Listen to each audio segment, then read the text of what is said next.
Hello and welcome back to Historian at Midnight. Tonight's story is a sequel of sorts, if a story built entirely out of human suffering and human stubbornness can properly be called that, because on the 2nd of October in the year 1187, a Friday, and not by any coincidence the anniversary of the Prophet Muhammad's own night journey from Jerusalem into heaven, the gates of the Holy City opened once again, only this time they opened quietly, by negotiation and by ransom rather than by breach and by slaughter, and a Kurdish general named Salah ad-Din, known to the Western world that would spend the following 8 centuries alternately fearing him and admiring him as Saladin, rode in at the head of an army that had every reason, every precedent, and every ordinary human incentive to do to the city's Christian population exactly what that same city's Christian conquerors had done to its Muslim and Jewish population 88 years before and did not do it. The crosses came down from the top of the Dome of the Rock, where crusader hands had planted them nearly 9 decades earlier. The call to prayer sounded from the same rooftops for the first time in 3 generations. And the great majority of Jerusalem's Frankish inhabitants, having surrendered a city they no longer had any realistic hope of defending, walked out through its gates alive, their freedom bought at a fixed and openly negotiated price, while the poorest among them, unable to raise even that price, were, in a great many individually documented cases, simply let go anyway, out of what Saladin's own secretaries recorded, with evident and quite deliberate pride of their own, as an act of calculated religious mercy rather than religious weakness. We have already told you, on another night in this room, of the morning the wall first broke at Jerusalem, the 15th of July in 1199, and of the 2 days of slaughter that followed it,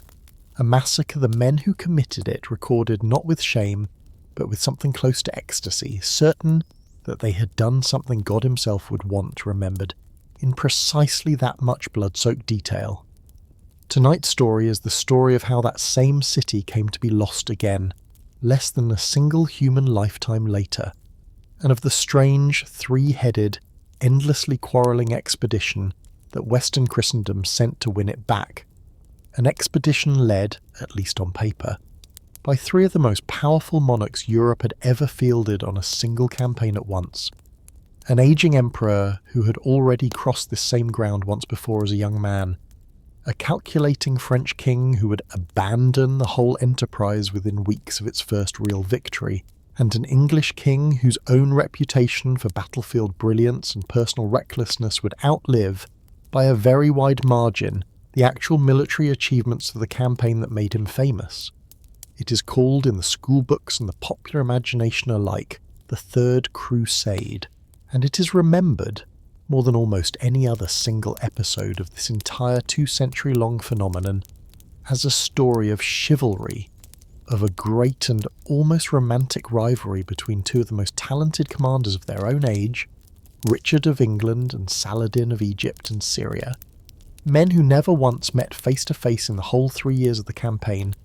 and who nonetheless came, in the centuries of legend that followed, to seem like the 2 halves of a single story neither one could finish without the other. We are not going to rush to Richard's sword or to Saladin's mercy tonight, tempting as both of those images are, because neither one actually explains why this crusade happened at all, and a story this heavily built on grievance, ambition, guilt, and a badly managed royal succession deserves. The way we always try to give these long and difficult stories in this room, the patience of a slow telling, rather than the flattering shorthand later centuries have generally preferred to use on it. Let us say the thesis plainly, here at the very beginning, the way we like to on this channel, so you know the shape of the long night ahead of you. This is not at bottom a story about Christian Europe rising as one body to avenge an insult to its faith. However much that is exactly how the men who preached it and the men who marched on it wanted it remembered and wanted it recorded. It is a story about a small, chronically unstable frontier kingdom that had spent decades quietly rotting from the inside through a poisoned royal succession, a factional nobility that trusted each other less than it trusted its own enemies, and one single reckless nobleman's private wars until the entire structure finally gave way all at once under the weight of a single catastrophic afternoon on a hillside above the Sea of Galilee. It is a story about how the shock and the shame of that one afternoon were then picked up at a considerable distance and with only a partial understanding of what had actually caused it, by three separate monarchs, each of whom had his own entirely separate reasons, having very little to do with Jerusalem itself, for wanting to be seen leading an army east, and about what happened when those three men's own private ambitions, their own long personal rivalries, and their own genuinely mixed religious convictions were forced to travel together, by land and by sea, toward a single shared and ultimately unreachable goal. Before we drift into the rest of this story, take a quiet moment to like this video and subscribe,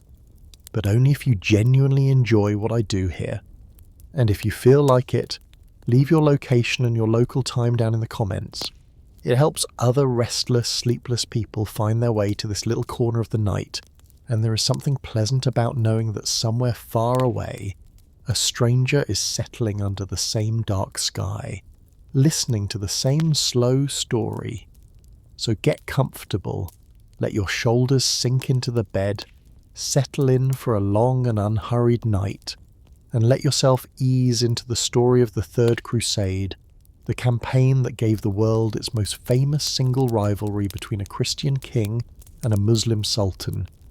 and that began, like so many catastrophes this channel has told you about before, not with any grand or coordinated act of aggression at all, but with the slow, almost boringly ordinary collapse of a royal family that could not agree on who its own next king should be, a kingdom that had already started dying before anyone noticed. To understand why the Kingdom of Jerusalem lost the very city that gave it its own name only 88 years after that city's original bloody conquest, we have to go back roughly a decade before the disaster itself, to the reign of a king whose own story is, on its own terms, one of the more genuinely remarkable and genuinely tragic in the whole of medieval history. A boy named Baldwin, the fourth king of that name to rule in Jerusalem, who came to his own throne in 1174 at only 13 years old, and who was already, by that point, dying of a disease his own tutor had first noticed years earlier, in the most quietly devastating way imaginable, watching the boy and his playmates roughhousing in the courtyard, and observing that young Baldwin, unlike every other child in the group, did not cry out or flinch when his own skin was scratched hard enough to draw blood, a symptom that a churchman with a genuine medical education, a Frenchman named William of Tyre, who would go on to become this whole period's single most important chronicler, correctly and immediately recognised as an early sign of leprosy. It is worth pausing on what that diagnosis actually meant for a boy who was, at the exact moment it was confirmed, also the direct and only male heir to the throne of the single most militarily exposed Christian kingdom in the entire world. Because medieval leprosy, whatever its precise modern clinical classification, carried with it not only a slow, progressive, and eventually completely disabling physical decline, blindness, the loss of sensation, and eventually the loss of extremities themselves, but also a religious and social stigma so profound that lepers were, in nearly every other context in medieval Christian society, formally separated from ordinary community life altogether, given their own segregated churches, their own segregated hospitals, and in a great many towns across Western Europe their own segregated cemeteries on the theological grounds, current in the period's own medical and religious thinking, that the disease was a form of divine punishment for sin, frequently and specifically associated in period sermons with sexual sin in particular, an association that made the fact of the king's own illness a subject the kingdom's own court could not discuss openly without implicitly raising uncomfortable questions about exactly whose sin God might be punishing through the body of a 13-year-old boy who had, by every account we possess, done nothing at all to deserve it. Baldwin's own council of nobles, understanding that a leper king however capable his own mind might prove to be, could not realistically be expected to marry and produce an heir of his own body without exposing any future wife and any future children to a disease that period medicine, wrongly but with real and widespread conviction, generally believed to be directly contagious through close physical contact, moved quickly to address the kingdom's own succession through Baldwin's two half-sisters instead, Sibylla the Elder and Isabella, a considerably younger child from their shared father's second marriage, and it is the working out of exactly which of these two women, and exactly which of the men each of them eventually married, would actually inherit the kingdom that consumed the great majority of the kingdom's own domestic political energy across the whole of the following decade. A slow-burning succession crisis that, in the end, would do considerably more damage to the Kingdom of Jerusalem's own capacity to defend itself than any single Muslim army ever managed to inflict on it directly. It is worth pausing too on how genuinely capable a ruler Baldwin himself proved to be, despite an illness that would have left most men in his own position entirely incapacitated, because the popular modern image of the leper king, when it survives at all, tends to flatten him into a figure of pure pathos, a boy slowly rotting on a throne he could do nothing to actually hold, and that image does him a real and considerable injustice. In November of 1177, at only 16 years old and already by every contemporary account, unable to use his own right hand and increasingly dependent on others simply to move,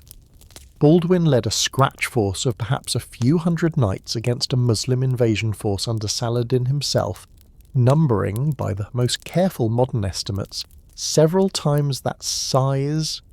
at a place near Ascalon called Montgisard, and won, in a battle so lopsided in its own eventual outcome that Saladin himself was said to have fled the field with only a handful of his own personal bodyguard, mounting a camel bareback in his own haste to escape a defeat that came, by his own later admission to close advisers, closer to costing him his life and his entire career than any other single engagement of his career, before or after. It is worth pausing on that victory for a moment, because it tells us something genuinely important about the man whose own worsening physical decline would, only a few years later, leave the kingdom without any capable king at all to lead it, that a boy dying by inches of one of the most physically devastating diseases the medieval world knew of was, for one single remarkable afternoon near Ascalon, also one of the most effective battlefield commanders his own kingdom would ever produce, a fact the kingdom's own later, catastrophic decisions make considerably more tragic in hindsight than they might otherwise have seemed.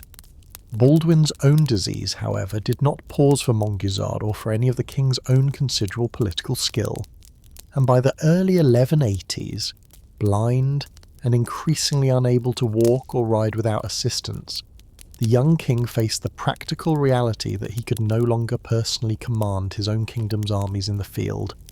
a reality that forced him, again and again across these same years, to rely on a series of regents and battlefield deputies whose own competence and whose own loyalty to the kingdom's genuine interests, rather than to their own private ambitions, varied considerably from one appointment to the next. It is worth pausing here on the man whose own marriage to Sibylla, the king's elder sister and the kingdom's most likely heir, would do more than any other single individual factor to determine how badly this whole succession crisis would eventually curdle a French nobleman of modest original standing named Guy of Lusignan, whom Sibylla married in the spring of 1180, in a match contemporary sources describe with real, if perhaps exaggerated romantic detail, a marriage arranged with what appears to have been considerable haste and considerably less careful vetting of the groom's own actual capabilities than a decision of this consequence really warranted. Guy's own family, the House of Lusignan, held real standing back in Poitou in western France, but Guy himself arrived in the Holy Land as a comparatively minor figure among the kingdom's own established baronial families, and his own subsequent rise, from newly arrived foreign knight to husband of the crown princess, within a matter of months, generated exactly the kind of resentment among the kingdom's longer-established nobility that this channel has already seen, in other stories told in this room, curdle into real and lasting political damage once a crisis actually arrived to test it.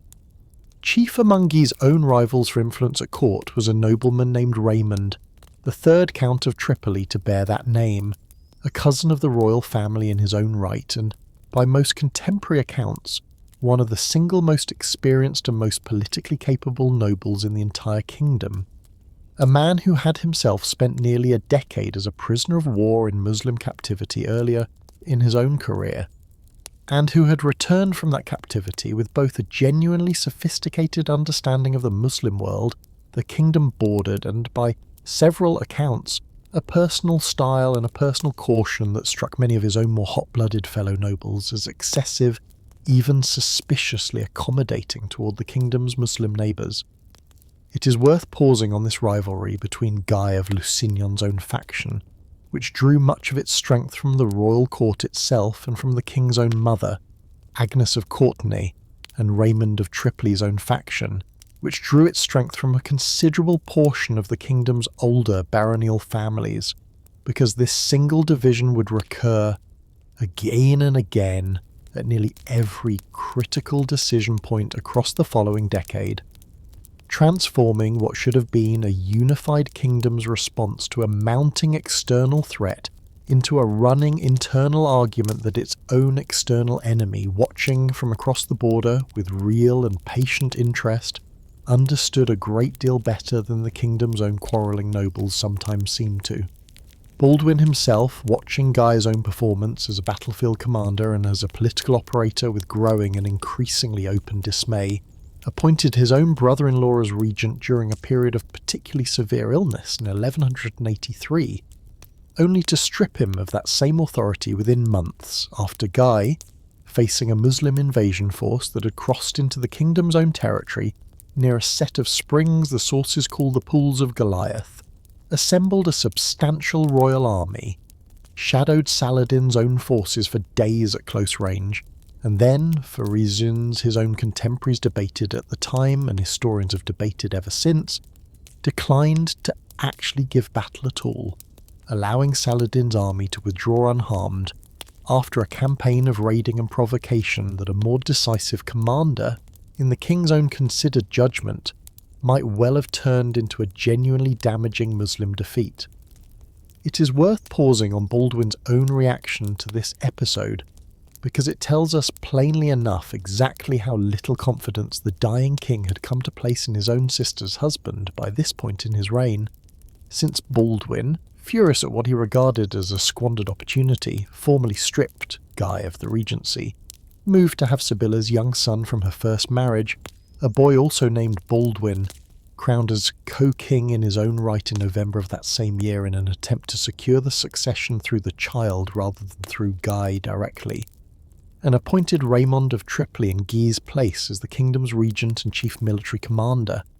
a decision that, whatever its own immediate practical merits, only deepened the factional bitterness that was already, by the mid-1180s, doing more damage to the kingdom's own internal cohesion than any single Muslim raid had managed in years. It is worth pausing too on the specific and rather remarkable legal arrangement Baldwin attempted to put in place before his own death,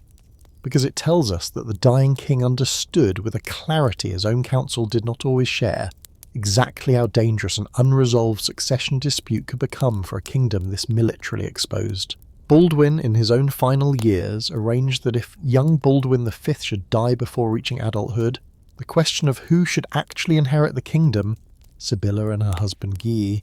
or her younger half-sister Isabella and whichever husband she had by then married, should be settled not by the kingdom's own nobility acting alone, whose own factional loyalties Baldwin had by this point learned to distrust considerably, but by an outside panel of arbitrators, specifically the Pope in Rome and the kings of France and England, a provision that reveals, in its own careful construction, just how little faith the dying king had come to place in his own kingdom's capacity to resolve this question peacefully on its own, and that would, when the moment actually arrived to test it, proved to have been entirely catastrophically unenforceable. Baldwin IV died in the spring of 1185, worn down at last by a disease he had spent his entire short life fighting with a stubbornness his own contemporaries genuinely admired, and his young nephew, Baldwin V,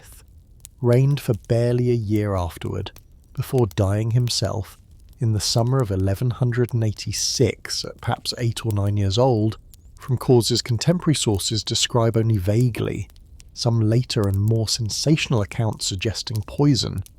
though modern historians generally regard ordinary childhood illness, in a kingdom where infant and child mortality remained brutally high, even among the nobility, as the considerably more probable explanation. It is worth pausing on the sheer, almost mechanical speed with which the kingdom's own carefully constructed succession arrangement collapsed the moment the boy king actually died, because the outside arbitration Baldwin IV had so deliberately arranged for, involving the Pope and the kings of France and England, was never actually consulted at all, overtaken entirely by a hurried and, by several contemporary accounts, genuinely conspiratorial sequence of events inside Jerusalem itself, in which Sibylla, with the active support of the kingdom's patriarch, a controversial and by most accounts personally corrupt churchman named Heraclius, the master of the Knights Templar, a hardline and by this point openly guillotined figure named Gerard de Ridderfort, and the notoriously aggressive frontier lord Reynald of Châtillon, whom we will spend a considerable amount of time with shortly, moved with real speed to have herself crowned queen in her own right before Raymond of Tripoli's own rival faction, gathered at that same moment in the city of Nablus specifically to discuss an alternative succession through Isabella, could organise any effective response at all. It is worth pausing on the specific mechanism of this coup, because it is a genuinely remarkable piece of medieval political theatre in its own right. Sibylla, according to the terms of the arrangement her own supporters had negotiated with the kingdom's council, agreed to be crowned queen in her own right, on the explicit condition that her marriage to Guy, whose own competence a great many of the kingdom's nobles by now openly doubted, would first be formally annulled, clearing the way, at least in theory, for the council to select a more capable royal consort in Guy's place. Once the crown had actually been placed on Sibylla's own head, however, in a ceremony conducted with what several contemporary chroniclers plainly regarded as calculated haste inside the Church of the Holy Sepulchre itself, Sibylla immediately turned around and, in front of the same assembled nobility that had just watched her crowned, personally placed a second crown on Guy's own head, declaring him king by her own choice as her lawfully wedded husband, a manoeuvre that honoured the strict letter of the annulment agreement, since Guy was technically being crowned by his wife's own free choice, rather than through any automatic rite of marriage, while completely gutting its actual intent. And that left Raymond of Tripoli's own faction gathered at Nablus specifically to prevent exactly this outcome. Facing a fully crowned and fully anointed king, they had no remaining legal or ceremonial path left to challenge. It's worth pausing on how this whole episode was received by the wider kingdom, because the reaction tells us a great deal about exactly how fractured the Kingdom of Jerusalem's own governing class had become by the mid-1180s. Raymond of Tripoli, humiliated by a manoeuvre he and his own allies had walked directly into, refused for a considerable period afterward to formally recognise Guy's authority at all, retreating to his own wife's territory of Tiberias in the Galilee, and entering into what several contemporary and later chroniclers describe as an actual, if temporary and narrowly self-interested, private truce of his own with Saladin,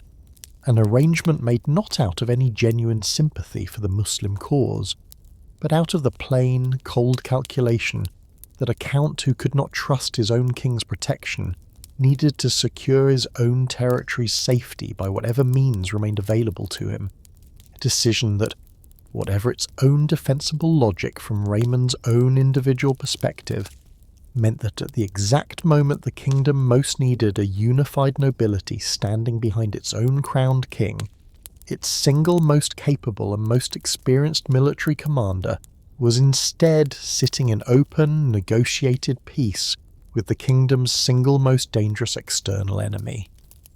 It is worth pausing briefly on the specific counterfactual question this whole succession crisis has always tempted historians of this period to ask, because it is difficult to trace the whole sorry sequence of events from Baldwin IV's own death through to the catastrophe at Hattin, without wondering, at least for a moment, how differently this entire story might have unfolded had the leper king simply lived a normal span of years, or had his own body, ravaged as it plainly was, somehow held out even one further decade. Baldwin, whatever the severity of his own illness, had already proven himself at Montgisard and in a dozen smaller engagements across his own short reign, a considerably more capable strategist than either of the two men who succeeded him, and it is worth sitting for a moment with the plain and rather uncomfortable possibility that a single dying boy's own unusually sound judgment was, in the end, the only thing standing between the kingdom of Jerusalem and the catastrophe that finally consumed it the moment he was no longer there to exercise it. A reminder, this whole story has already offered you once tonight, in Frederick's own drowning and in the plain accident of a torn-down banner outside Acre, that the difference between a kingdom's survival and a kingdom's destruction very often comes down to considerably smaller and considerably more arbitrary causes than any grand or inevitable historical force at all. It is worth pausing on, before we turn to that enemy himself, on a final and genuinely consequential piece of this whole succession puzzle. A man whose own private ambitions and whose own apparent contempt for the kingdom's fragile truces with its Muslim neighbours would, within less than a year of Guy's own coronation, provide Saladin with precisely the pretext his own unification project had, by this point, been quietly waiting for. A prince who had already spent 16 years learning to hate. Raynald of Châtillon arrived in the Holy Land decades before the succession crisis that would eventually make him infamous. A French nobleman of comparatively modest original means, who had come east originally as an ordinary pilgrim and crusader, and who married his own way into real power in 1153, becoming through marriage to the widowed princess of Antioch the ruling prince of that same crusader state in his own right, a position from which he immediately embarked on a series of aggressive and, by the standards of even his own violent age, genuinely reckless military ventures, including a notorious campaign against the Byzantine-held island of Cyprus in 1156 that involved, by multiple contemporary accounts, the systematic mutilation of the island's own civilian population, an atrocity so severe that it forced Raynald into a humiliating personal act of submission before the Byzantine emperor himself only a few years later, walking barefoot before the emperor's own tent as a public penance in exchange for peace. It's worth pausing on Raynald's own subsequent career, because the 16 years that followed shaped the man Saladin would eventually swear, in terms several Arabic sources record with real and specific bitterness,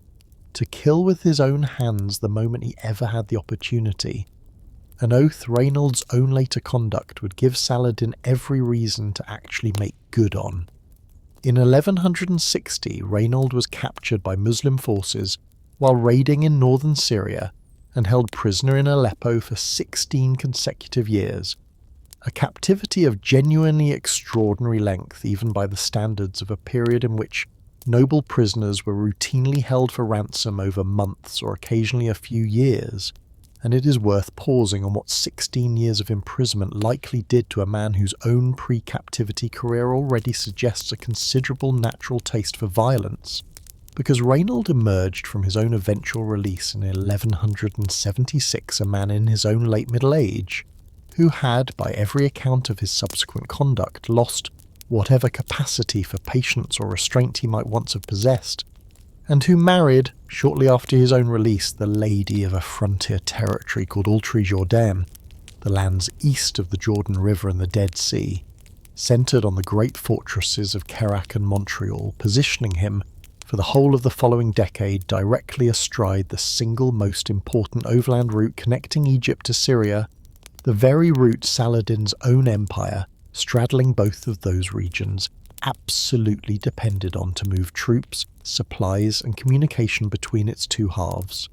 It is worth pausing on exactly how provocative Raynald's own conduct from this frontier position actually became, because it goes a considerable distance toward explaining why Saladin came to regard him with a personal hatred that several contemporary sources describe as genuinely unusual, even by the standards of a war in which both sides routinely regarded the other with real hostility. In 1182, in an episode that sent shockwaves through the entire Muslim world at the time, and that modern historians still regard as one of the single most inflammatory acts of the whole crusading period, Raynald organised a small fleet of ships constructed in pieces and transported overland to the Red Sea, a body of water no Christian force had ever previously operated a warship on, and used that fleet to raid Muslim shipping and coastal settlements along both the African and Arabian shores of the Red Sea, threatening in the process the immediate maritime approaches to the two holiest cities in the entire Islamic world, Mecca and Medina themselves, a genuinely unprecedented act of aggression that Saladin's own brother, Al-Adil, moved with real urgency to suppress, eventually destroying Raynald's small fleet and capturing or killing the great majority of the raiders involved, but not before news of the raid itself had travelled across the length of the Muslim world, generating a wave of religious outrage that did more to unify Muslim opinion behind Saladin's own developing project of counter-crusade than perhaps any single action any other crusader lord ever took across the entire history of the kingdom. It is worth pausing too on the specific final provocation that actually triggered the catastrophe still ahead of us tonight, because it grew directly out of this same pattern of behaviour. Guy of Lusignan's own kingdom, weak and factionally divided as it was, had negotiated a general truce with Saladin in the years immediately following Guy's own contested coronation, a truce both sides had real and pressing reasons to want. Saladin, because his own attention remained focused on consolidating his authority over rival Muslim rulers rather than on a premature war with the kingdom, and Guy, because his own kingdom, still recovering from years of factional paralysis, badly needed a period of peace to recover its own military and financial strength. Raynald of Châtillon, whose own frontier lands at Kerak sat entirely outside any effective royal control and whose own personal contempt for negotiated peace with Muslim powers had, if anything, only hardened across his own years of captivity, broke this truce directly and repeatedly, most consequentially by attacking a large merchant caravan travelling under Saladin's own explicit safe conduct in the winter of 1186, seizing its goods and, by several contemporary accounts, imprisoning or mistreating its travellers in a manner that violated not merely Saladin's own diplomatic guarantee, but the broader, mutually understood customs of safe passage that had allowed ordinary trade and travel to continue across the frontier, even during periods of active hostility between the two sides. Saladin, according to multiple contemporary sources, demanded compensation and the release of the caravan's captives through Guy directly, and Guy, understanding both the gravity of what Raynald had done and his own genuine lack of any effective royal authority to compel a frontier lord as powerful and as personally connected to the kingdom's ruling faction as Raynald had by this point become, ordered Raynald to make restitution, an order Raynald simply and openly refused to obey, reportedly declaring in a line several chroniclers on both sides of the conflict recorded with evident relish for its own sheer arrogance, that he was lord of his own lands just as Guy was lord of his, and owed the king no particular obedience in how he chose to conduct his own private wars.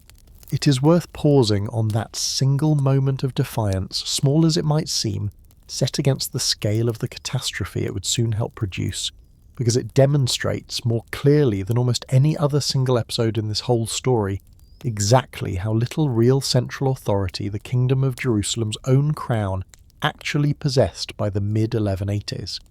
A kingdom whose own king could not compel one of his own vassals to honour a truce that vassals' own actions had directly and repeatedly violated. At the precise moment that vassals' own recklessness was handing the kingdom's single most dangerous enemy the exact pretext for war, that enemy's own long-term political project had, for years, been quietly waiting for. A unifier who needed this war almost as much as he needed to win it. It is worth pausing here, before we follow this crisis to the battlefield, to say a considerably fuller word about the man on the other side of it, because Saladin's own path to the position of unquestioned unifier of the Muslim Near East was neither quick nor, for a considerable portion of his own career, obviously inevitable, and understanding how deliberately and how patiently he built the political and religious authority he eventually wielded against the Kingdom of Jerusalem tells us a great deal about why this war, when it finally came, arrived with the specific religious framing and the specific unifying force that it did. Saladin was born into a Kurdish family serving the Turkish Atabeg Zengi, and his son Nur ad-Din, the same lineage of Muslim unifiers this channel has already traced, in our earlier telling of the First Crusade, as the first generation of leaders to begin assembling a genuinely coordinated Muslim response to the Frankish presence in the Levant, and Saladin's own early career unfolded largely in the shadow of his own uncle, a general named Shirkuh, who led a series of military expeditions into Fatimid Egypt on Nur ad-Din's own behalf during the 1160s, campaigns in which the young Saladin served as a subordinate commander and gradually accumulated the practical military experience and the personal following that would, within only a few years, allow him to seize an opportunity. His own uncle's sudden death handed him in 1169. It is worth pausing on the specific and genuinely unusual political position Saladin found himself in immediately after Shirkuh's death, because it explains a great deal about the particular blend of pragmatism and calculated piety that would characterise his entire subsequent career. Appointed vizier of Fatimid Egypt at only 31 years old, Saladin now served, at least in official title, as Shia Fatimid Caliph, the same rival centre of Islamic religious authority that this channel has already discussed as standing in bitter and long-standing doctrinal opposition to the Sunni Abbasid Caliphate in Baghdad that Saladin's own patron Nur ad-Din formally recognised, an arrangement that placed Saladin, for the first 2 years of his own rule in Egypt, in the genuinely awkward position of governing on behalf of a religious authority his own broader political and religious loyalties actually opposed. Saladin resolved this contradiction with real decisiveness in 1171,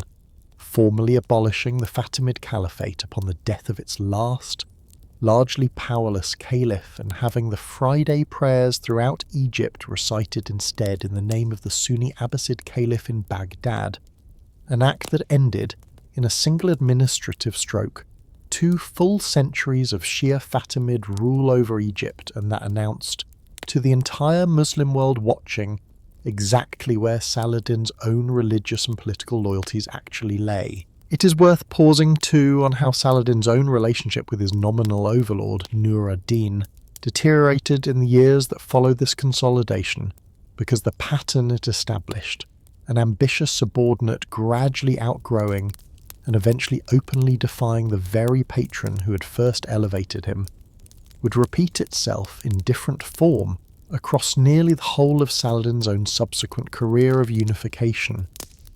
Nur ad-Din, watching his own former subordinate accumulate an independent power base in Egypt considerably larger and considerably wealthier than anything Nur ad-Din himself directly controlled in Syria, grew increasingly suspicious of Saladin's own loyalty, and the two men's relationship had, by most contemporary accounts, deteriorated into open mutual distrust, verging on the edge of actual military confrontation. By the time Nur ad-Din's own sudden death in 1174 removed the question of confrontation entirely, leaving an 11-year-old son as Nur ad-Din's nominal heir in Damascus, and creating, in the resulting succession vacuum, exactly the kind of opportunity Saladin had spent the previous 5 years quietly positioning himself to exploit. Saladin moved into Syria within months of Nur ad-Din's death, seizing Damascus itself in November of that same year, and spent the following decade in a long, patient, and often genuinely bloody campaign against rival Muslim rulers, most of them the same Zengid family whose own founder had begun the whole project of Muslim unification a generation earlier, consolidating control first over the rest of Syria, and eventually, by 1186, over the great northern city of Aleppo and the powerful city of Mosul as well, a process of unification that required Saladin again and again to fight and defeat fellow Muslim rulers, some of whom accused him, with real and not entirely unjustified bitterness, of using the rhetoric of jihad against the Christian Franks as a convenient cover for what was, at bottom, a war of personal conquest against his own fellow Sunni Muslims. It is worth pausing on this criticism, because it was neither unfair nor, in the end, particularly damaging to Saladin's own long-term reputation, and understanding why tells us something genuinely important about how the whole project of counter-crusade actually worked. Saladin's own court historians and his own personal secretary, a genuinely gifted writer named Imad ad-Din al-Isfahani, alongside a close companion and biographer named Baha ad-Din ibn Shaddad,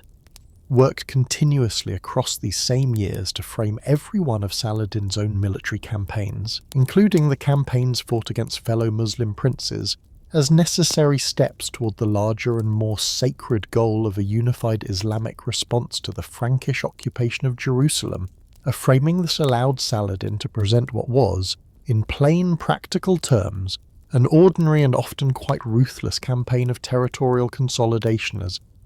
an act of religious devotion, precisely mirroring on the opposite side of this same conflict the way Pope Urban's own preachers had transformed Western Europe's own surplus of restless, land-hungry knights into an army of religious pilgrims a century earlier.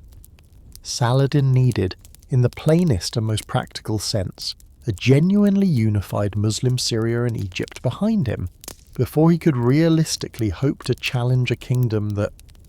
whatever its own internal weaknesses, still commanded formidable fortified cities and a core of experienced, heavily armoured knights, and the war against the Franks provided him with precisely the unifying religious cause his own project of political consolidation required to bind together an alliance of Muslim rulers who might otherwise, left to their own separate regional ambitions, have continued fighting each other indefinitely, rather than ever turning their combined strength against Jerusalem at all. It is worth pausing too on how this same criticism has fared among modern historians of the Muslim world specifically, because it has never entirely gone away, and it would be a genuine disservice to the actual complexity of this history to let Saladin's own later, largely uncontested reputation for pious unity obscure just how much contemporary resistance his own rise actually provoked among fellow Muslim rulers who did not, in the moment, experience his own campaigns as any kind of sacred unification at all. The rulers of Aleppo and Mosul, in particular, resisted Saladin's own claims to authority over their own territories for years, at several points forming their own alliances of convenience with other regional powers, specifically to check his own growing strength, and more than one contemporary Muslim source, writing from within cities Saladin besieged and eventually absorbed rather than from within his own court, describes his own soldiers behaving with exactly the same kind of plunder and violence toward fellow Muslim populations that Western chroniclers, on the opposite side of this conflict, were simultaneously recording of crusader soldiers toward Christian populations they nominally shared a faith with. It is worth holding this whole complicating picture alongside the considerably more flattering portrait this channel has already given you tonight of Saladin's own genuine and well-documented mercy at Jerusalem, because of both things were true of the same man at once, a leader capable of real and consequential magnanimity toward a defeated enemy of a different faith entirely,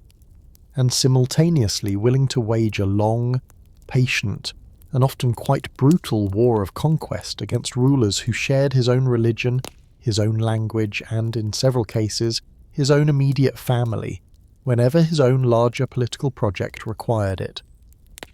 By the middle of the 1180s then, Saladin commanded a genuinely unified Egyptian and Syrian military machine of a scale no single Muslim ruler had assembled against the crusader states in the entire history of their existence. Restrained from immediately turning that machine against the Kingdom of Jerusalem only by the general truce both sides had negotiated, and by Saladin's own considered political judgment that a war begun without adequate justification risked squandering the very religious legitimacy his own careful decade-long project of self-presentation had worked so hard to build. Raynald of Chatillon's own repeated and increasingly flagrant violations of that truce, and Raynald's own final open refusal to make any restitution at all for his attack on Saladin's own protected caravan, handed Saladin exactly the justification his own political position required, a genuine and, by the customary standards of the age, entirely legitimate grievance against a specific and identifiable Christian lord, that Saladin could now present to the whole of the Muslim world, and to the wavering allies whose continued cooperation his own unified war effort still depended on, not as a war of aggression against Christendom in general, but as a just response to a broken oath and a violated truce, a war of righteous retaliation rather than unprovoked conquest. It is worth sitting with that specific piece of political mechanics for a moment, because it is going to matter enormously for understanding everything that follows tonight.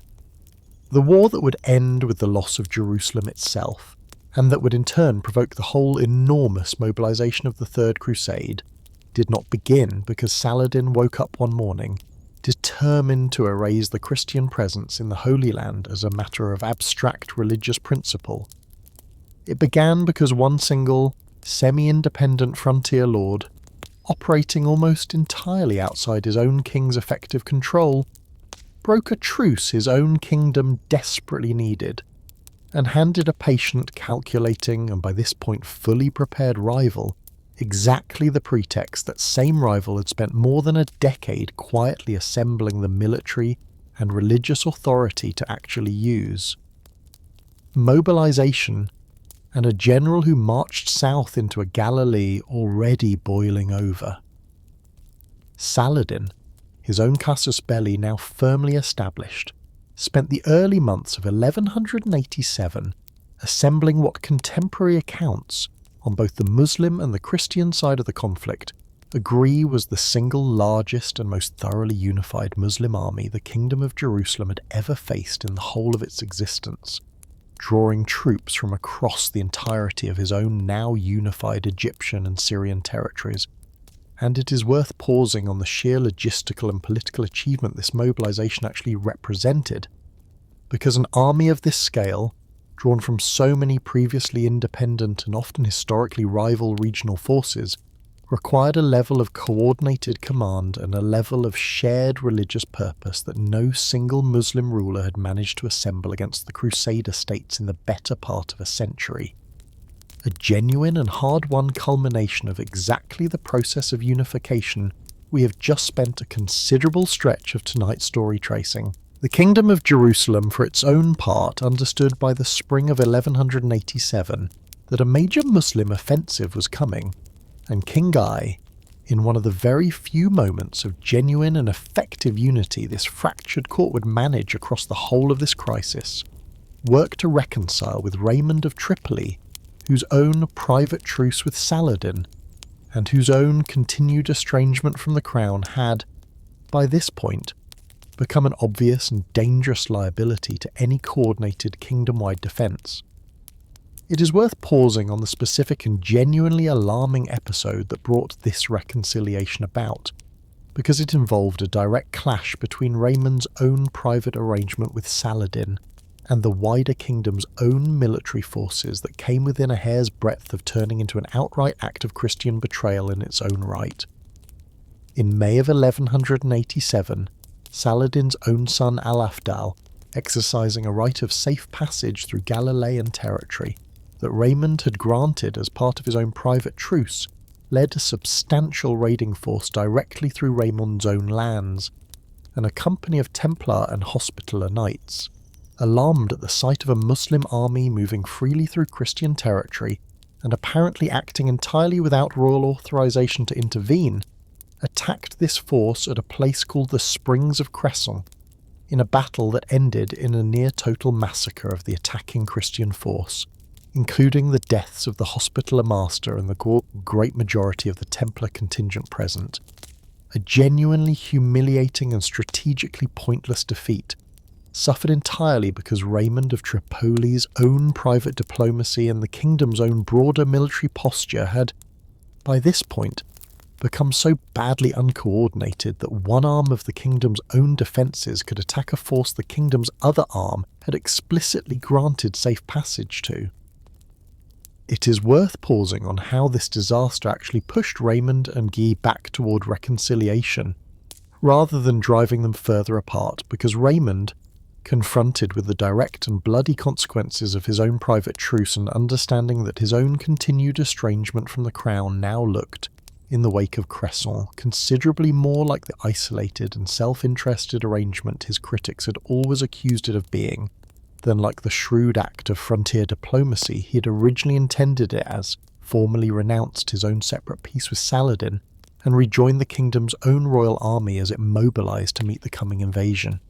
A reconciliation that came as this whole story's own recurring pattern of division and delayed unity has already shown you tonight, considerably later than the kingdom's own genuine strategic interest actually required. Saladin crossed into the Kingdom of Jerusalem's own territory in force at the very beginning of July, and King Guy commanding the largest single army the kingdom had ever assembled in its entire history. A force contemporary accounts place at somewhere between 15 and 20,000 men, including the great majority of the kingdom's own available knights and a substantial contingent drawn from the military orders of the Temple and the Hospital, gathered his own forces at a well-watered position near Safaria, a location chosen specifically because it offered reliable access to water, a consideration that, as we are about to see, would prove to be the single most important tactical fact of the entire coming campaign. A council that argued its own kingdom to death. It is worth pausing before we follow this army onto the parched and fatal ground still waiting for it, on the single council of war that decided the entire campaign's fate, because it is one of the more genuinely maddening episodes in the whole history of medieval military decision-making, a moment in which the kingdom's own commanders, gathered together in one tent with every relevant fact laid plainly in front of them, argued themselves into precisely the catastrophic mistake their own most experienced general had spent the entire meeting trying to warn them away from. Saladin, having crossed the Jordan and encamped his own army near Tiberias, laid siege to that city's own citadel, held at the time by Raymond of Tripoli's own wife, the Countess Esquiva,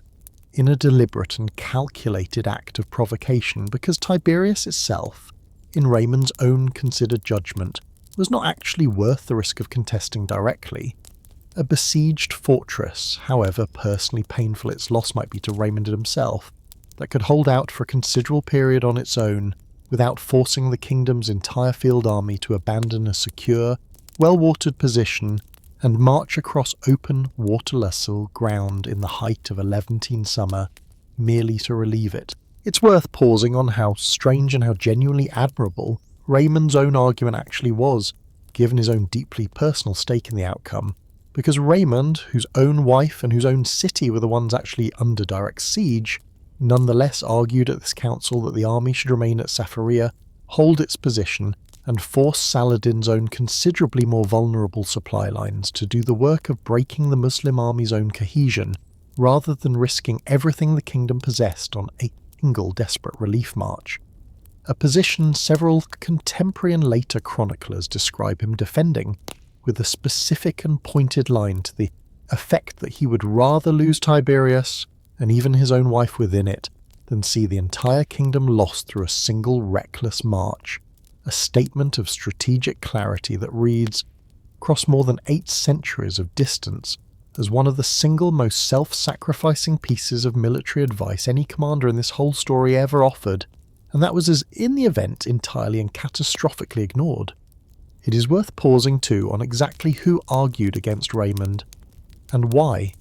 because the men who won this argument were, not entirely coincidentally, the same 2 figures whose own earlier recklessness had already done so much to bring the kingdom to this precise crisis in the first place. Gerard de Riedefort, the master of the Knights Templar, who had never forgiven Raymond for an old personal grievance dating back to a broken marriage arrangement years earlier,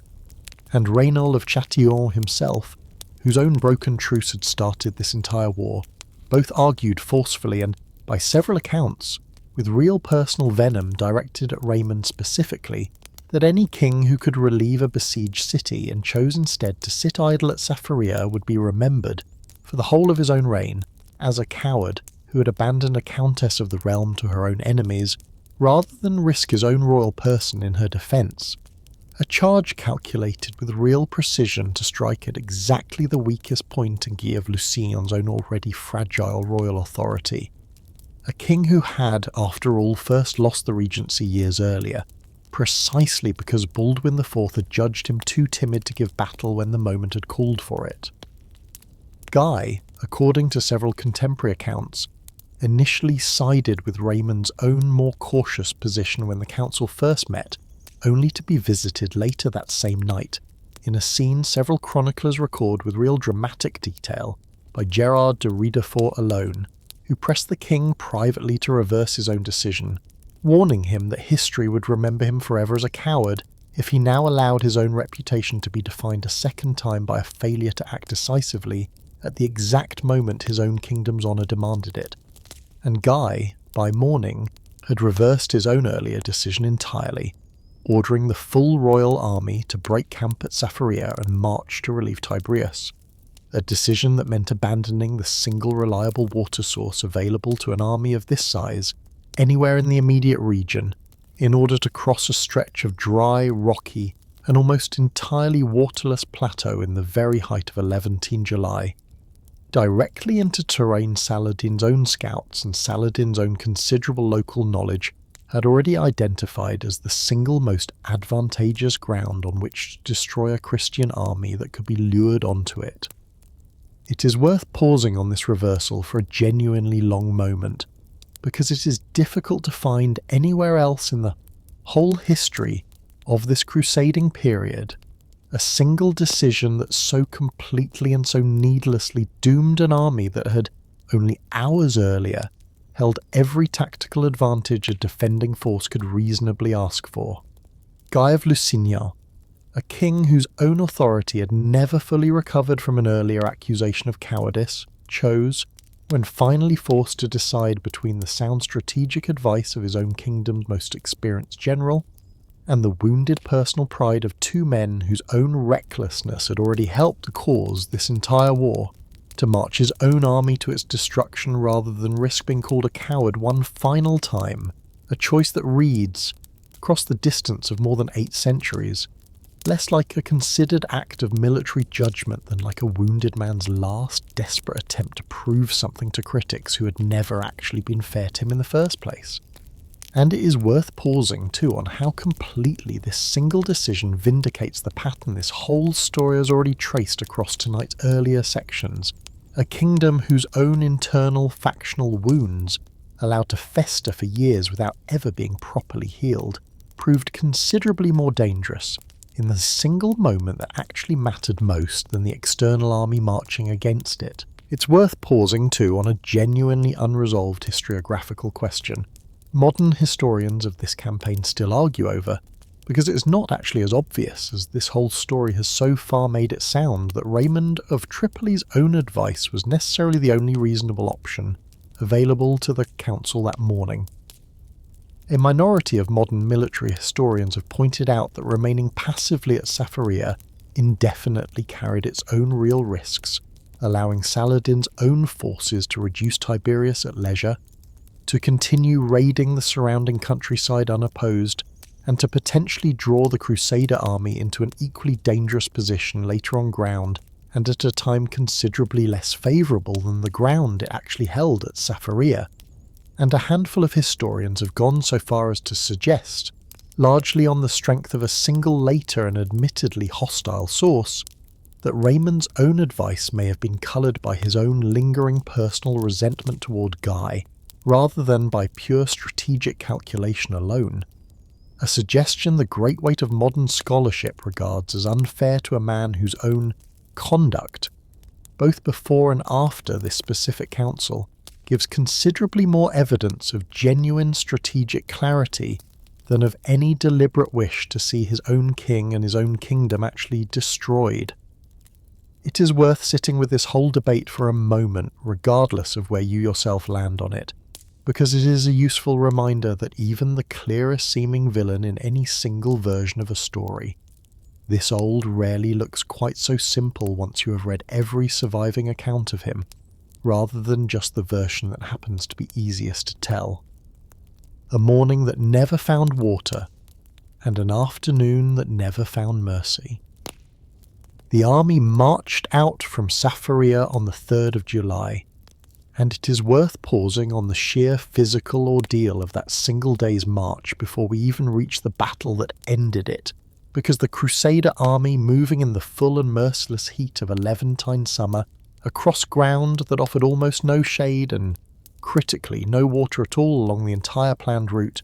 found itself harassed continuously from the moment it left its own camp by Saladin's own light cavalry, mounted archers who rode in close, loosed volleys of arrows into the marching column's own flanks and rear, and withdrew again before the heavily armoured Frankish knights could ever force a direct engagement, a tactic this channel has already described in our earlier telling of the First Crusade, nearly destroying an earlier Christian army outside Antioch, and that Saladin's own forces now deployed with a patience and a tactical sophistication considerably more refined than anything the Crusaders had faced in that earlier campaign nearly a full century before. By the time the exhausted, sunburned and increasingly desperate Crusader army made camp for the night, still short of Tiberias and still without any meaningful access to water, on a stretch of ground near a pair of low volcanic hills known locally as the Horns of Hattin, Saladin's own forces had already succeeded, without ever needing to force a single direct engagement, in accomplishing the single most important tactical goal of the entire campaign, separating an entire Christian army from every reliable source of water in the surrounding countryside. And it is worth pausing on how completely this single fact would go on to determine the outcome of the battle that followed, because an army of heavily armoured knights and infantry denied water through an entire day of marching in extreme summer heat,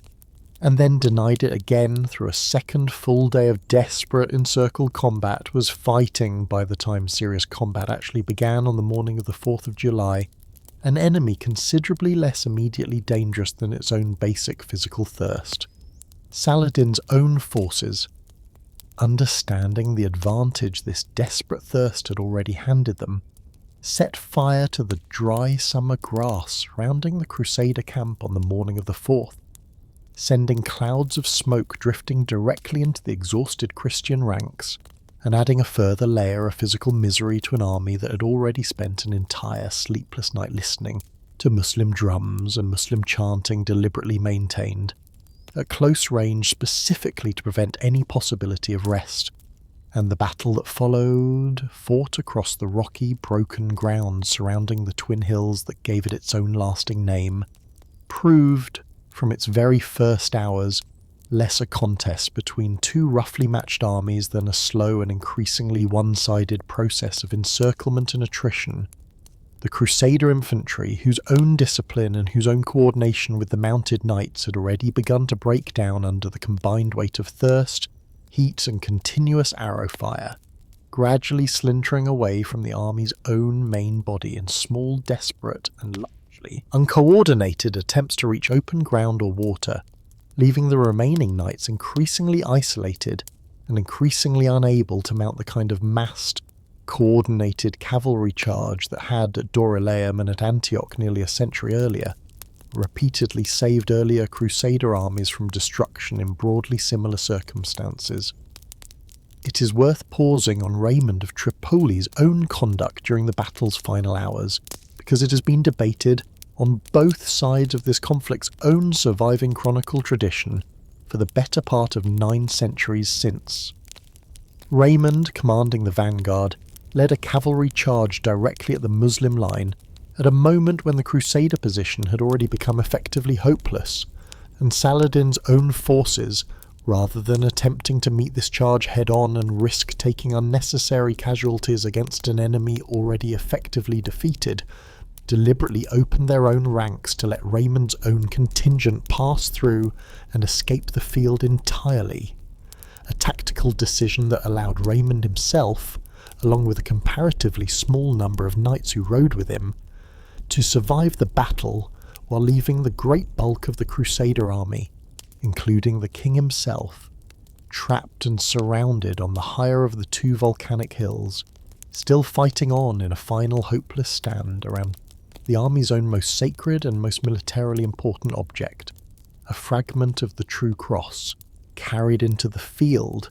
as it had been carried into numerous earlier battles across the preceding decades, as a talisman of divine favour by the Bishop of Acre, in place of the ailing patriarch Heraclius, who had declined, for reasons the sources do not fully explain, to accompany the army on this particular campaign himself. The final collapse came in the early afternoon, the last organised Christian resistance breaking apart on the slopes of the Horns of Hattin, under a combined assault of arrows, sustained cavalry pressure, and by this point a thirst so severe that several contemporary accounts describe surviving Crusader soldiers essentially ceasing to fight altogether, sitting down exhausted on the open ground and simply waiting to be captured or killed. Rather than continuing a struggle their own bodies no longer had the physical resources left to sustain. And it is worth pausing on the sheer scale of what was lost in those final hours, because the Kingdom of Jerusalem, in a single afternoon, lost not merely a battle, but very nearly the entirety of its own available military manpower. At once, King Guy himself captured alive, along with a great many of his own most senior nobles, the master of the Knights Templar Gerard de Riedfort likewise taken prisoner, and, in the single most spiritually devastating loss of the entire battle, the fragment of the true cross itself, captured by Saladin's own forces and never again recovered by Christian hands, exactly the outcome this channel has already told you. In our earlier account of this same relic's original recovery at the end of the First Crusade, its own eventual and rather bitterly ironic fate would prove to be. It is worth pausing before we follow the survivors of this battle to their own separate and very different fates, on the specific and genuinely calculated way Saladin chose to handle his own most prominent captives in the immediate aftermath of his victory, because it tells us a great deal about exactly what kind of war he had, by this point in his own long career, decided he was actually fighting. King Guy himself, brought before Saladin's own tent along with several of his most senior surviving nobles, was treated, according to multiple contemporary accounts on both sides of the conflict, with real and deliberate courtesy, offered a cup of iced water or sherbet by Saladin's own hand, a gesture of hospitality that carried, within the customs of the period,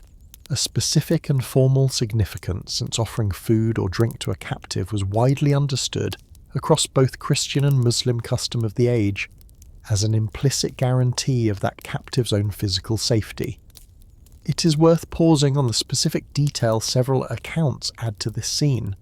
that when Guy attempted to pass the same cup along to Raynald of Châtillon, seated beside him, Saladin himself intervened directly, refusing to allow the gesture to extend to Raynald, and declaring in words several chroniclers record with slightly varying detail but consistent essential substance, that he himself, and not the king, had given Raynald that particular cup,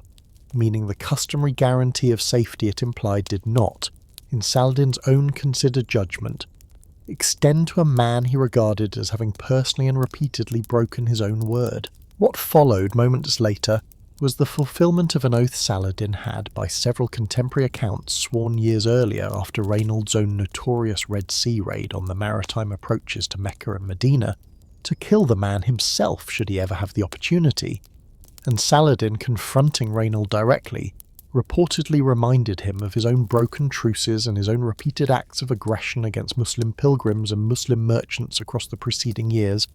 offered him, according to several accounts, one final opportunity to convert to Islam and thereby spare his own life, an offer Raynald refused, and then killed him personally, by most accounts, with a single sword stroke to the shoulder or neck, before having the body finished off and the head sent as a trophy to Damascus, an execution that stands in genuinely stark contrast to the careful mercy Saladin extended to nearly every other prominent captive taken that same afternoon. And that tells us, with real clarity, exactly how personal and exactly how specific Saladin's own understanding of legitimate versus illegitimate violence had become by this point in the war. A war he was, by this single deliberate act, taking real and public care to present not as indiscriminate religious slaughter,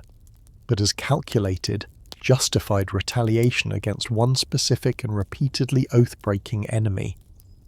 It is worth pausing too on the considerably darker fate Saladin reserved for the captured knights of the two great military orders, the Templars and the Hospitallers, because it reveals the limits of the same calculated mercy he extended to the ordinary secular nobility taken at Hattin. Saladin, regarding the members of these two orders as the single most militarily dangerous and the single most religiously fanatical component of any crusader army, having watched them fight to the last man on countless previous occasions rather than ever surrender or convert, ordered the roughly 200 captured Templar and Hospitaller knights executed in the days immediately following the battle, sparing only Gerard de Riedfort himself, whose own rank as Templar Master apparently qualified him, in Saladin's own calculation, for the same ransomable treatment extended to King Guy. And it is worth pausing on the specific and genuinely unusual detail several contemporary accounts add to this mass execution, that Saladin, rather than relying on his own professional soldiers to carry it out, invited members of his own religious and scholarly retinue. Men Saladin himself is reported to have regarded as insufficiently battle-tested, to personally take part in the killing, a detail modern historians read variously as an act of calculated propaganda,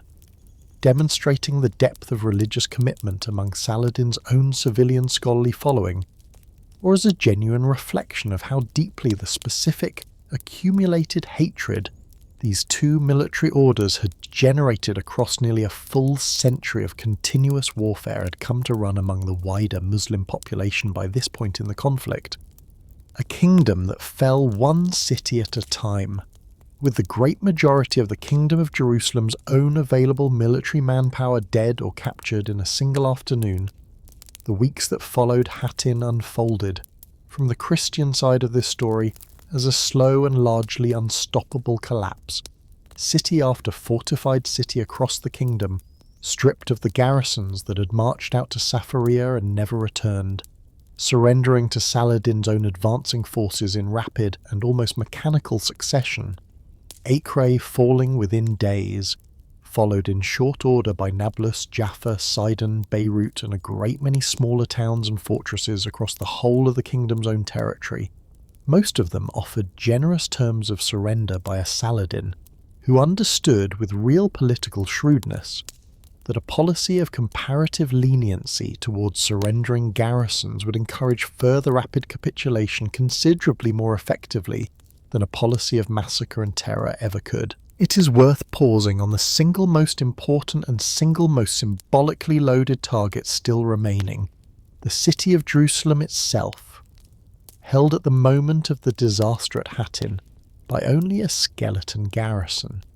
since the great majority of the city's own available fighting men had marched out with the royal army, and had, by this point, either died on the slopes of the Horns of Hattin, or sat captive in Saladin's own hands, leaving the city's actual defence to fall, almost by default, to a nobleman named Balian of Ibelin, who had himself survived the battle and had originally intended only to pass briefly through Jerusalem to evacuate his own family before continuing on to safety at Tyre, an intention Saladin himself, in a gesture of personal courtesy several contemporary accounts specifically record, had granted safe passage for only for the city's own terrified population, discovering that no other nobleman of sufficient rank remained available to organise their own defence, to plead with Balian so insistently to stay and lead them that he eventually agreed, a decision that required him to write personally to Saladin explaining his own change of heart, a request Saladin, according to several accounts, granted with real and genuine grace, understanding that a besieged population facing annihilation deserved at least the dignity of an organised defence rather than total leaderlessness. It is worth pausing on the siege that followed. Brief as it was compared to the grinding months-long ordeals this channel has already described at Nicaea and Antioch nearly a century earlier, because Jerusalem in the autumn of 1187 possessed nothing remotely like the manpower or the fortifications that had allowed those earlier cities to hold out for so long, and Balian, understanding within days of Saladin's own army arriving before the walls that the city's actual military situation was effectively hopeless,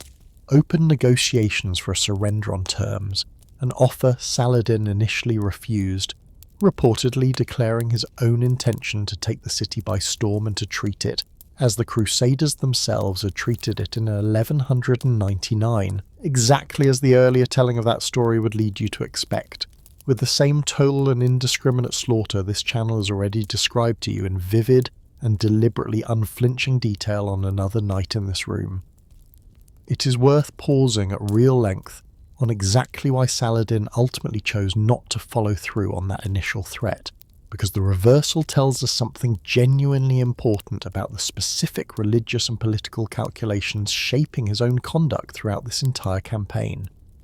Balian, according to several contemporary accounts, responded to Saladin's own threat of a massacre with a counter-threat of his own,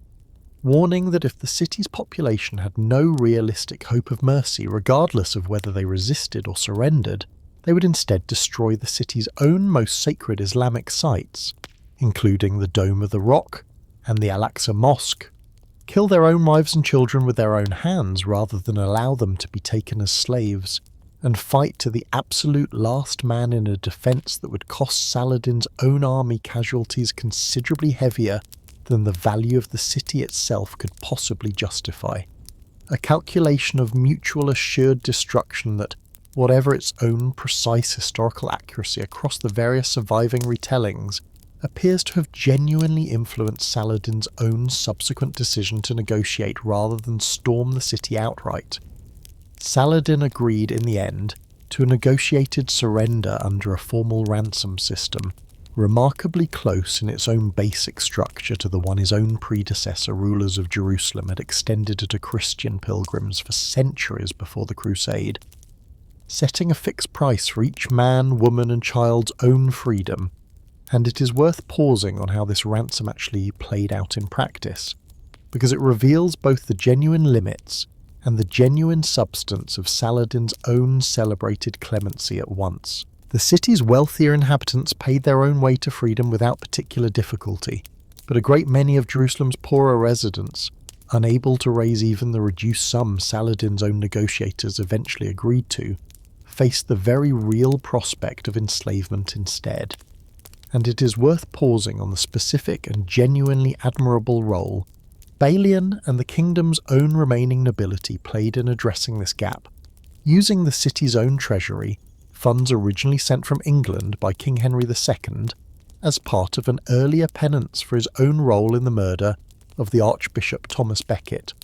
to ransom several thousand of the poorest residents collectively, while Saladin himself and several of his own senior commanders and family members independently released a further several thousand captives without any ransom at all, out of what his own secretaries recorded with evident pride. as an act of pure religious charity, though even after all of these combined acts of generosity, several thousand of Jerusalem's poorest inhabitants, by the most careful modern estimates, still could not be ransomed in time and were taken into slavery regardless, a genuinely important qualification to a story modern popular memory has sometimes flattened into an uncomplicated tale of total mercy. It is worth pausing, finally, on how starkly and how deliberately this whole surrender contrasted with the massacre this same city had suffered 88 years earlier, a contrast Saladin's own court chroniclers were entirely conscious of and entirely eager to draw attention to in their own accounts, framing his own restraint as living proof of Islam's own inherent moral superiority over a crusading movement, whose own founding act in this same city had been an atrocity its own perpetrators had recorded with pride rather than shame. And it is worth pausing too on the fact that this contrast, whatever its own genuine moral weight, was also, in the plainest and most practical sense, good politics, a demonstration to the wider world and to the wavering allies whose continued loyalty Saladin's own project of unification still depended on, that this new unified Muslim power intended to govern the territories it reconquered with a stability and a restraint the crusader states themselves had never consistently offered their own conquered populations. Only one significant coastal stronghold now remained in Christian hands, the city of Tyre, whose own successful defence fell to a nobleman named Conrad of Montferrat, who had arrived from Europe by ship only days before Hattin, learned of the disaster while still at sea, and sailed on to Tyre instead of continuing to the now doomed city of Acre, arriving in time to take command of a garrison that would go on, under his own energetic and genuinely skilled leadership, to repel repeated Muslim assaults across the following months, preserving almost single-handedly the one toehold that would allow the whole subsequent crusade still ahead of us tonight to have any coastal base to actually land at all. A dead man's tears and a living man's fury. It is worth pausing before we cross the sea to see how the news of all this actually landed in Western Europe, on the specific and genuinely remarkable sequence of events that unfolded at the very top of the Latin Church in the weeks after word of the disaster finally arrived. Pope Urban III, the reigning pope at the moment news of Hattin reached Italy, is reported by several later chroniclers, though the story's own precise historical reliability remains genuinely disputed among modern historians, who have died of shock and grief upon receiving word of the defeat and, in some versions of the story, of the loss of the True Cross specifically, in October of 1187, and it is worth pausing on this story for a moment regardless of its own uncertain accuracy, because whether or not grief actually killed him, the fact that contemporaries found the story plausible enough to record and repeat tells us something real about the sheer scale of the shock this news produced across the whole of Latin Christendom. A shock considerably more profound in its own immediate emotional register than almost any other single piece of news the Western Church had received in the entire history of its involvement in the Holy Land. Urban's own successor, a churchman who took the name Gregory VIII, held the papal office for less than 2 months before his own death, but used that brief window with real and focused urgency, issuing, within days of his own election, a papal bull known by its own opening Latin words as Audita Tremendi, meaning, roughly, having heard the terrible news, a document that stands alongside Urban II's own original sermon at Clermont nearly a century earlier, as one of the 2 single most consequential pieces of crusading rhetoric the medieval papacy ever produced. It is worth pausing on the specific and genuinely striking theological argument Gregory made in this document, because it differs in a subtle but important way from the framing Urban II had originally used to launch the First Crusade a century before. Where Urban had framed the recovery of Jerusalem primarily as an opportunity, a chance for Western Christendom's own restless warrior class to earn spiritual credit through an act of holy penance, Gregory framed the loss of Jerusalem primarily as a punishment, a direct and specific consequence of the sins of Christendom itself, the internal quarrels, the private wars, the pride and the greed that had corrupted the Christian West in the decades since the First Crusade's own original triumph, arguing that the disaster at Hattin should be understood not as a random misfortune inflicted by a stronger enemy, but as God's own deliberate chastisement of a Christian world that had grown complacent and sinful in its own comfortable prosperity, a framing that placed the burden of this new crusade's own moral urgency not on the opportunity for reward, but on the considerably heavier and considerably more personally implicating obligation of collective penance. It is worth pausing on how effectively this framing actually worked, because it gave the preachers who would spend the following 2 years crisscrossing Western Europe promoting this new crusade a genuinely powerful rhetorical tool, allowing them to present the coming campaign not merely as a military venture, but as an act of moral reckoning every Christian, whether or not they personally took up arms, bore some individual responsibility to support, a framing considerably better suited to a Christendom that had, by the late 1180s, grown accustomed to more than 80 years of successful Christian presence in the Holy Land, and that needed, this time, not merely inspiration but genuine collective guilt to mobilise an equivalent response. Attacks on Christendom's own conscience, and preachers who took the argument door to door. It is worth pausing on how this new crusade was actually organised and actually financed in the West, because the machinery built to support it in the 2 years between Hattin and the eventual departure of the great royal armies was, in several important respects, considerably more sophisticated than anything the First Crusade's own comparatively improvised preaching tour had required a century earlier. Among the single most consequential and single most controversial of these new instruments was a direct tax, levied jointly by the kings of England and France in the winter of 1187 and 88, on the movable property and the annual income of every one of their own subjects who did not personally take the cross, a measure that became known to history with a bluntness later generations found difficult to improve on, as the Saladin tithe, requiring in its own original English formulation a full tenth of the value of a non-crusading subject's goods and income to be handed over specifically to fund the coming expedition. It is worth pausing on how genuinely unprecedented this tax actually was, because Western European monarchies of this period possessed, in ordinary circumstances, only quite limited and quite irregular powers of direct taxation over their own subjects, relying instead on a patchwork of feudal dues, tolls, and occasional emergency levies negotiated individually with the nobility and the church. And a tax of this scale, assessed directly on the movable wealth of the ordinary population rather than merely on the great landholders, represented a genuinely significant expansion of royal fiscal authority in its own right,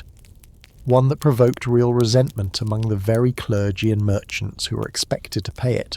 but that also, in the plain practical terms the Crusade's own organisers cared most about, raised a genuinely enormous sum of ready coin, providing King Richard of England in particular with a financial foundation for his own coming campaign considerably more solid than either of the 2 earlier crusades this channel has had occasion to discuss had ever managed to assemble in advance. It's worth pausing too on the preachers themselves, the men who actually carried Gregory's own message of collective guilt and collective obligation out into the parishes and marketplaces of England, France and Germany across these same 2 years, because the single most famous of these preaching campaigns, a tour conducted through Wales in the spring of 1188 by Baldwin, the Archbishop of Canterbury, accompanied by a Welsh clergyman and scholar named Gerald of Wales, produced in Gerald's own subsequent written account of the journey one of the single richest surviving records of exactly how crusade preaching actually worked at the level of an ordinary local community,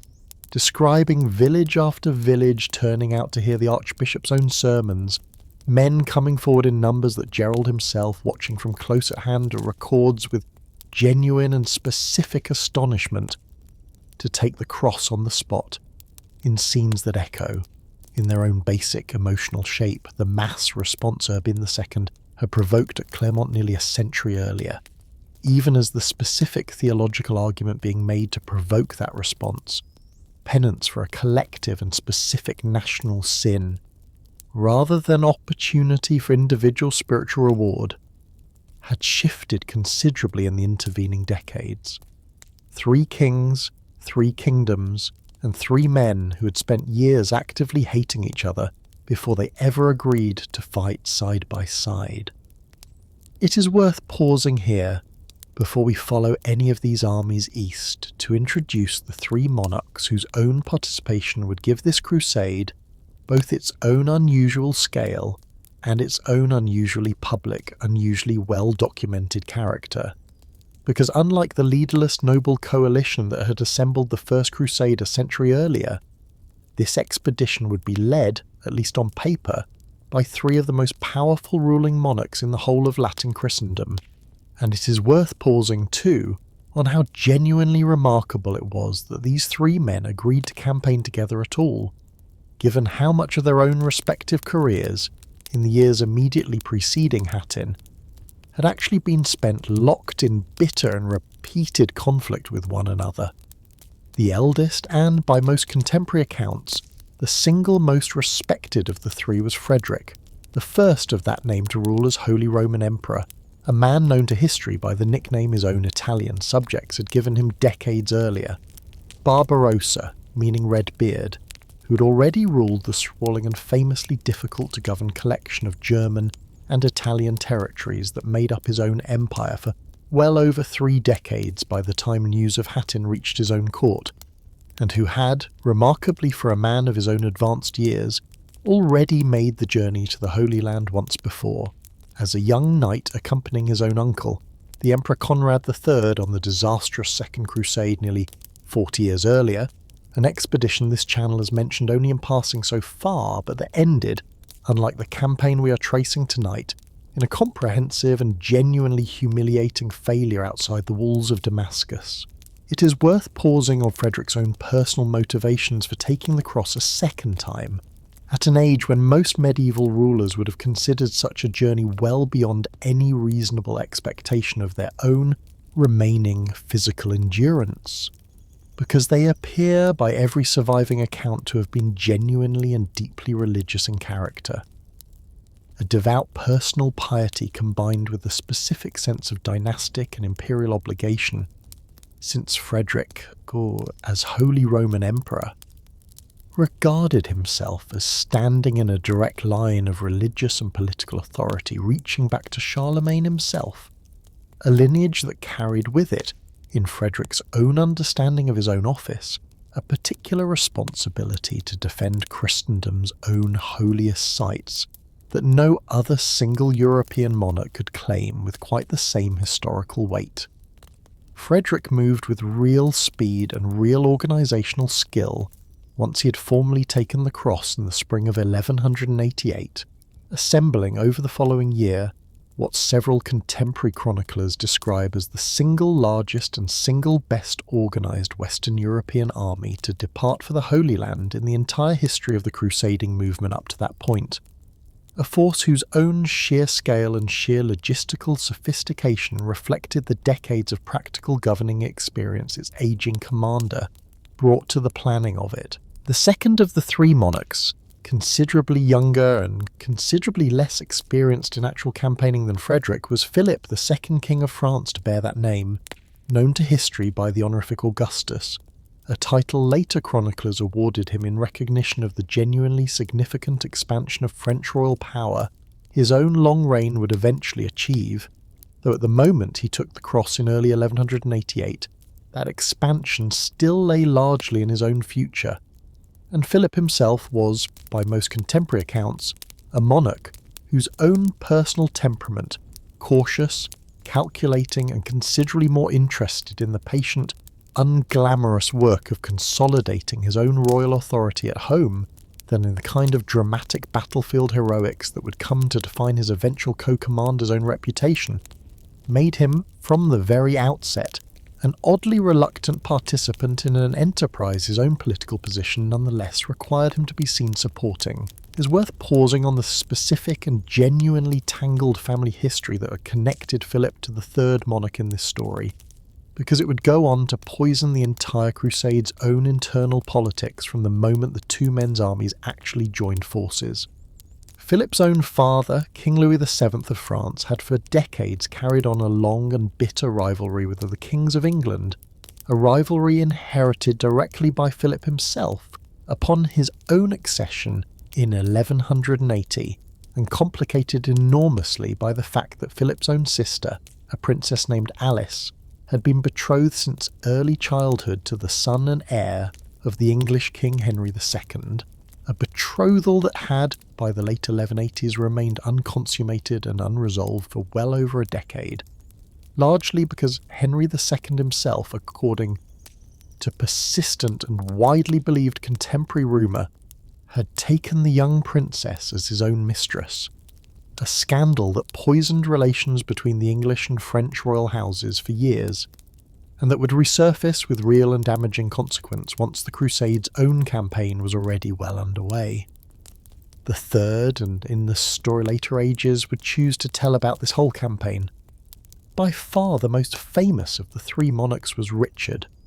the son who eventually inherited that same troubled English throne, a man whose own reputation for personal courage and personal battlefield brilliance had already been well established before he ever took the cross, through years of campaigning against his own father, because Richard's own path to the English crown ran through one of the more genuinely dysfunctional royal families in the whole of medieval European history, a family in which Henry II's own four surviving sons, egged on at various points by their own mother, Eleanor of Aquitaine, herself a formidable political figure who had spent years imprisoned by her own husband for her role in an earlier rebellion, rose against their father in open revolt on more than one occasion across the 1170s and 1180s, a pattern of intergenerational betrayal so persistent that it eventually became something of a grim family joke among contemporary observers of the English court. It is worth pausing on the specific final rebellion that actually placed Richard on the throne, because it unfolded in the very same months that the Crusade itself was being organised, and it tells us a great deal about the genuinely chaotic and genuinely personal political circumstances under which Richard actually came to lead this expedition. Richard, having himself taken the cross in November of 1187, among the very first great nobles of Western Europe to do so, grew increasingly suspicious across the following 2 years that his own aging father intended to disinherit him in favour of his younger brother John, a suspicion that drove Richard, in an act of genuinely remarkable political calculation, to ally himself openly with Philip of France, his own future crusading partner and, on paper, his own kingdom's single most persistent rival, in a joint military campaign against his own father, a war that ended in the summer of 1189, with Henry II's own forces defeated, and Henry himself, according to several contemporary accounts, dying only days later, of what his own physicians and his own household openly attributed to a broken heart, having learned in his own final hours that even his own favourite and youngest son John had joined the rebellion against him as well. Richard succeeded his own father as King of England within weeks of Henry's death, and it is worth pausing on the specific and genuinely important consequence this succession had for the Crusade already gathering momentum across the whole of Western Europe, because Richard, unlike the more cautious and more domestically focused Philip, threw himself into the Crusade's own preparation with an energy and a personal financial commitment that several contemporary chroniclers describe in terms of real and specific astonishment, reportedly declaring in a line later, writers have quoted with real relish for its own cheerful cynicism, that he would have sold London itself if he could have found a buyer willing to pay what it was actually worth, a statement that captures, with real precision, exactly how completely Richard was willing to liquidate his own kingdom's assets, offices, and even, in several well-documented instances, previously inalienable royal rights in order to fund the largest and best-equipped army his own considerable resources could possibly assemble. It is worth pausing, before we follow these three armies east, on how genuinely improbable it was that these three men, an elderly emperor who had already outlived 2 generations of his own rivals, a calculating French king who deeply distrusted his own English counterpart, and an impulsive English king who had, only months earlier, been actively at war with his own father, ever managed to organise a joint expedition at all. And it is worth remembering too, as we watch this uneasy as alliance begin its own long journey east, that this same basic pattern, genuine shared religious purpose sitting uneasily alongside deep and entirely personal political rivalry, is precisely the pattern this channel has already traced in our account of the First Crusade, running through the whole of that earlier campaign's own relationship with the Byzantine Empire, a pattern this new crusade, as we are about to see, would repeat and in several important respects considerably worsen. An old man's second march, and a river that did not care how many wars he had already won.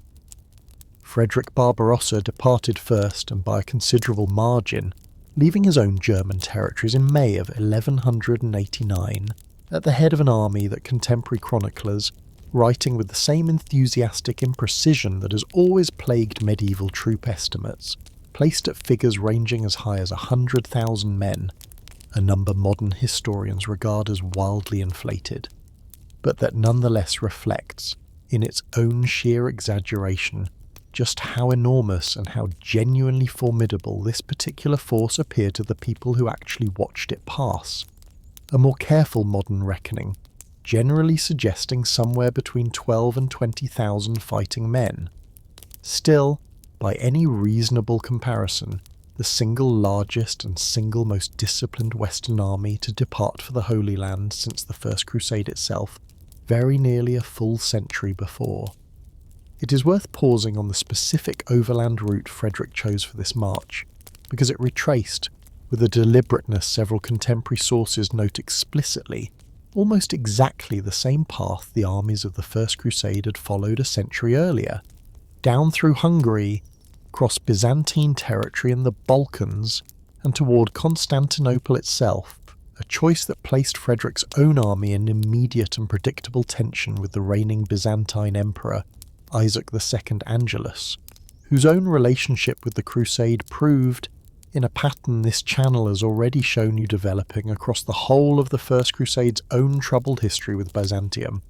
to be considerably more adversarial than any genuine partnership between fellow Christian powers really ought to have been. Isaac, alarmed at the prospect of a massive Western army crossing his own territory, and anxious to secure his own empire's continued safety against the same Seljuk power the Crusaders were marching to fight, had in fact concluded a secret agreement of his own with Saladin, promising to hinder Frederick's own progress through Byzantine lands in exchange for guarantees regarding Constantinople's own security, an arrangement that came to light through intercepted correspondence and that provoked, when Frederick learned of it, a fury serious enough that his own army spent months effectively at war with its supposed Byzantine hosts,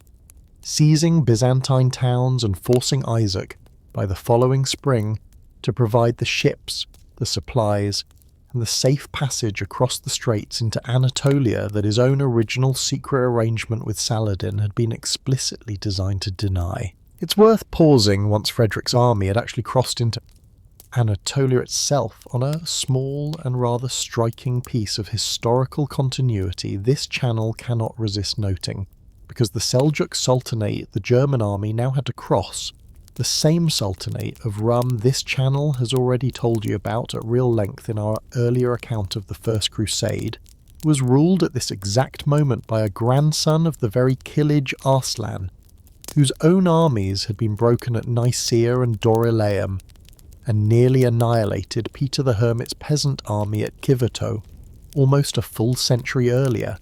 a Seljuk ruling house that had spent the intervening century consolidating its own hold over central Anatolia into a genuinely stable and genuinely wealthy regional power,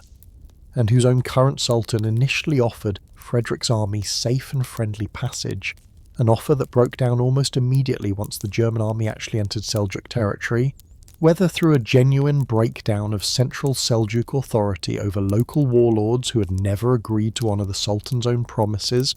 or through calculated Seljuk duplicity, the sources themselves do not agree, but that left Frederick's own increasingly hungry and increasingly harassed army fighting its way across the same arid Anatolian plateau this channel has already described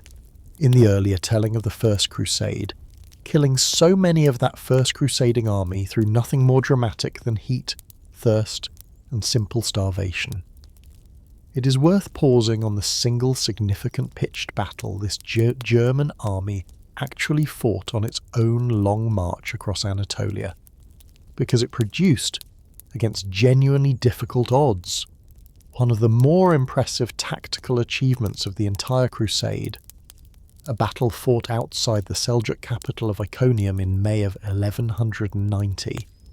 in which Frederick's own army, by this point reduced by hunger and by weeks of constant skirmishing to a fraction of its original strength, and facing a Seljuk force defending its own capital city on ground of its own choosing, nonetheless won a decisive victory, storming the city itself and forcing the Seljuk Sultan to sue for the supplies and the safe passage his own earlier promises had already guaranteed, a genuine and, for an army of Frederick's own advanced age, genuinely remarkable demonstration that the old emperor had lost none of the tactical competence that had made him one of the single most respected military commanders in the whole of Western Europe across the preceding 3 decades. It is worth pausing with real and considerable weight on what happened only a few weeks after that victory, because it stands as one of the single most abruptly deflating anticlimaxes in the entire history of this crusading movement, a moment that this channel, having already spent so much of tonight's story tracing the elaborate political calculation and the elaborate religious framing that went into launching this expedition, can offer no grander or more meaningful explanation for than the plain, indifferent physics of moving water. Having crossed the Taurus Mountains and entered the friendly territory of Cilician Armenia, a Christian kingdom allied to the Crusade, Frederick's own army on the 10th of June in 1190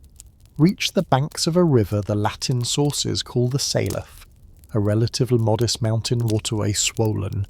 at that particular season, with cold snowmelt running down from the mountains above it,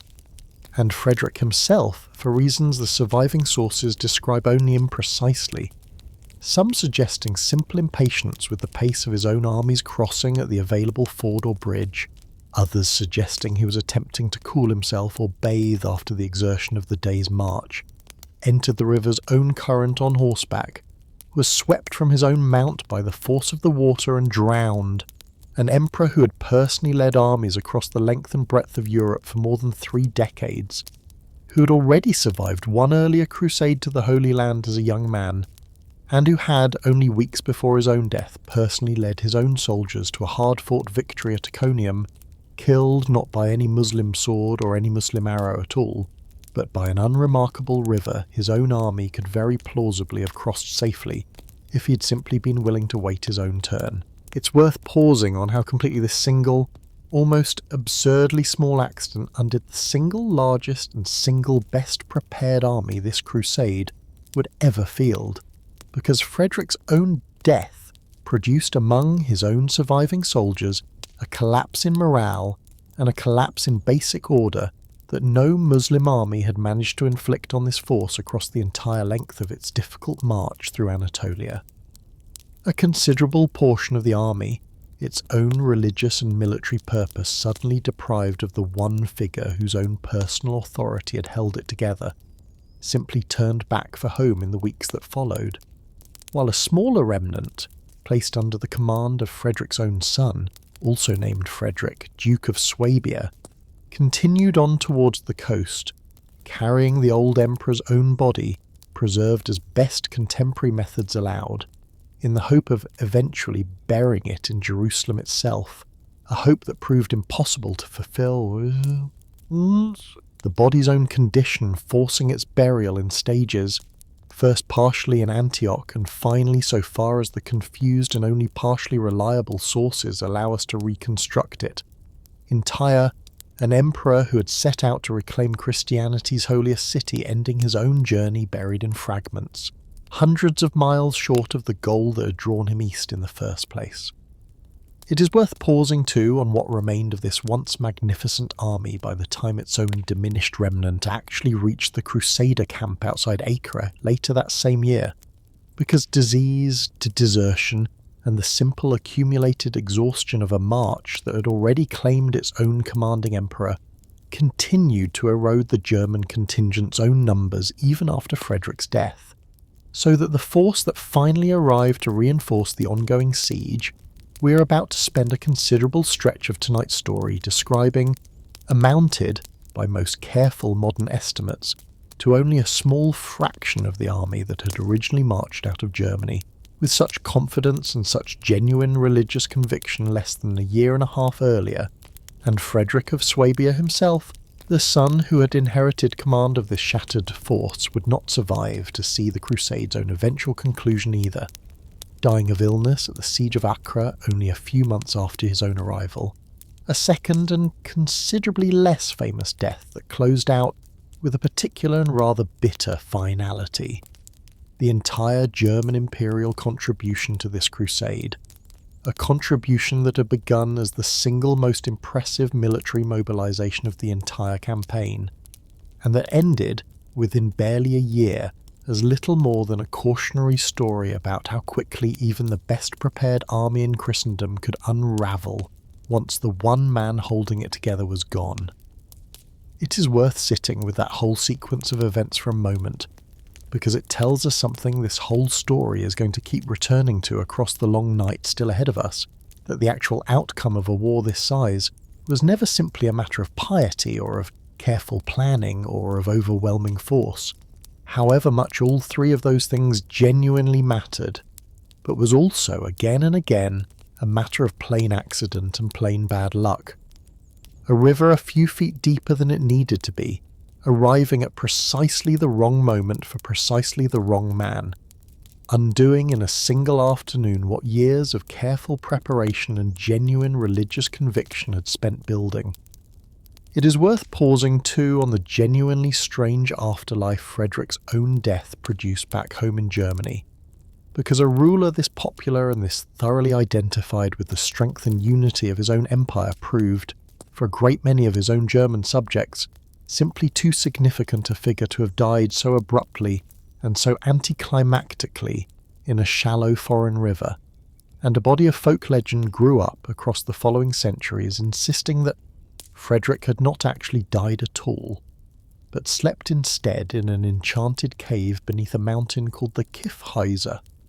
his own famous red beard grown long enough to wind several times around the stone table he sat at, waiting to wake and return in his own kingdom's own hour of greatest need, a legend that later German folklorists and, in the 19th century, German nationalist writers eager for a unifying symbol of their own would go on to conflate somewhat carelessly with Frederick's own considerably more successful grandson,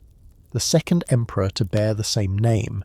producing a single composite legendary figure that has very little to do, in the end, with the actual comparatively minor accident that ended the historical Frederick's own life on the banks of the Seilf. And that stands as a useful reminder that the version of a historical figure later generations actually choose to remember and to mythologize is very often assembled out of an entirely different set of needs than whatever the real, considerably smaller and considerably more human story of that same figure's actual life and actual death happened to be. It is worth pausing too on what became of Balian of Ibilan, the reluctant defender of Jerusalem whose own negotiated surrender saved so many thousands of lives that this whole story has already asked you to weigh carefully against the ordinary human limits of even a conqueror's own considerable mercy, because Balian's own subsequent career proved considerably quieter than the desperate week he spent negotiating the fate of an entire city, continuing to serve the reduced kingdom of Jerusalem's own remaining nobility as a senior and widely respected advisor through the years of the Crusade. This whole night has spent describing present at several of the same councils and the same negotiations this story has already brought you through, before disappearing from the surviving record sometime in the final years of the 12th century, his own precise date of death lost in the end to exactly the same kind of quiet historical obscurity that swallowed the great majority of this story's participants, however consequential their own individual actions had briefly been. Isabella herself, the kingdom's own repeatedly widowed and repeatedly remarried blood heir, whose own life this whole story has already traced through 4 separate marriages, to Humphrey, to Conrad, to Henry, and finally to Amalric of Lusignan, outlived every one of those 4 husbands in turn, dying at last in the first years of the 13th century, a queen whose own personal history, married and widowed with such relentless and such politically convenient regularity, tells us something this whole story has already shown you was true of a great many of its own female participants, that a royal woman's own body and a royal woman's own marriage bed remained. Across the whole of this crusading period, one of the single most heavily used instruments of political stability this fragile and endlessly embattled kingdom possessed. 2 kings who could barely stand each other, sharing a single road as far as Sicily.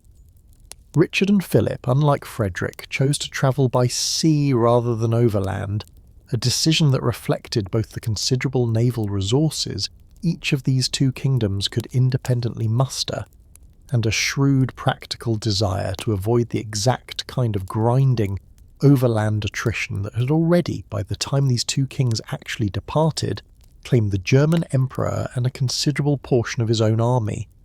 And the 2 monarchs met first with real and deliberate ceremony at the town of Vézelay in Burgundy in the summer of 1190, the very same town, as it happens, where Bernard of Clairvaux had preached the sermon launching the ill-fated Second Crusade more than 4 decades earlier, a piece of symbolic geography neither king's own advisors are likely to have chosen entirely by accident.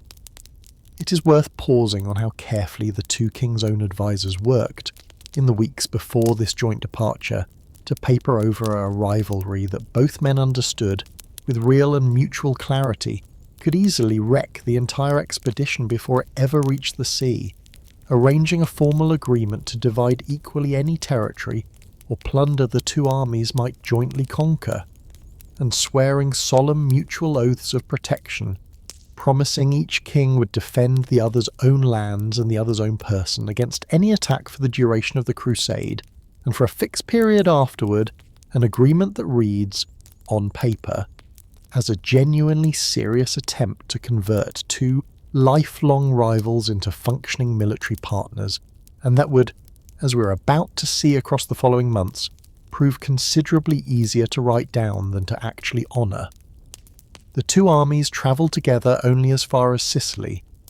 where both kings elected to winter before continuing on to the Holy Land itself, and it is worth pausing on the specific and genuinely awkward diplomatic crisis that greeted Richard's own arrival on that island,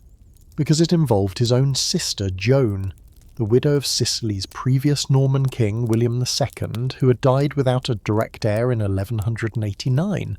leaving the island's own throne to a cousin named Tancred, a ruler of comparatively weak and comparatively contested legitimacy, who had, in the confusion following William's death, imprisoned Joan and withheld both her own rightful dower lands and a substantial legacy William had left to Richard's own father specifically to help fund a future crusade. Richard, arriving at the Sicilian port of Messina in September of 1190 with a considerable army at his own back, moved with characteristic and immediate decisiveness, seizing the town by force within days of a dispute between his own soldiers and the local population, securing his sister's own release and a substantial cash settlement from the badly outmatched Tancred. And it is worth pausing on how this whole episode, resolved within a matter of weeks through Richard's own overwhelming show of force, set a pattern his own conduct would repeat again and again across the whole of this crusade, a king whose own instinct, confronted with any obstacle at all, ran overwhelmingly toward rapid, decisive, and occasionally quite ruthless military action, rather than toward the kind of patient negotiation his own crusading partner Philip generally preferred. It is worth pausing too on the specific and genuinely awkward personal drama that came to a head during this same winter in Sicily,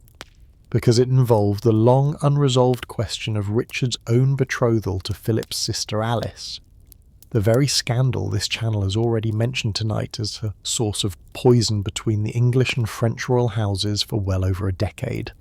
Richard, having in the meantime fallen into a genuine and by most accounts personally sincere attachment to a Navarrese princess named Berengaria, whom his own mother, the redoubtable Eleanor of Aquitaine,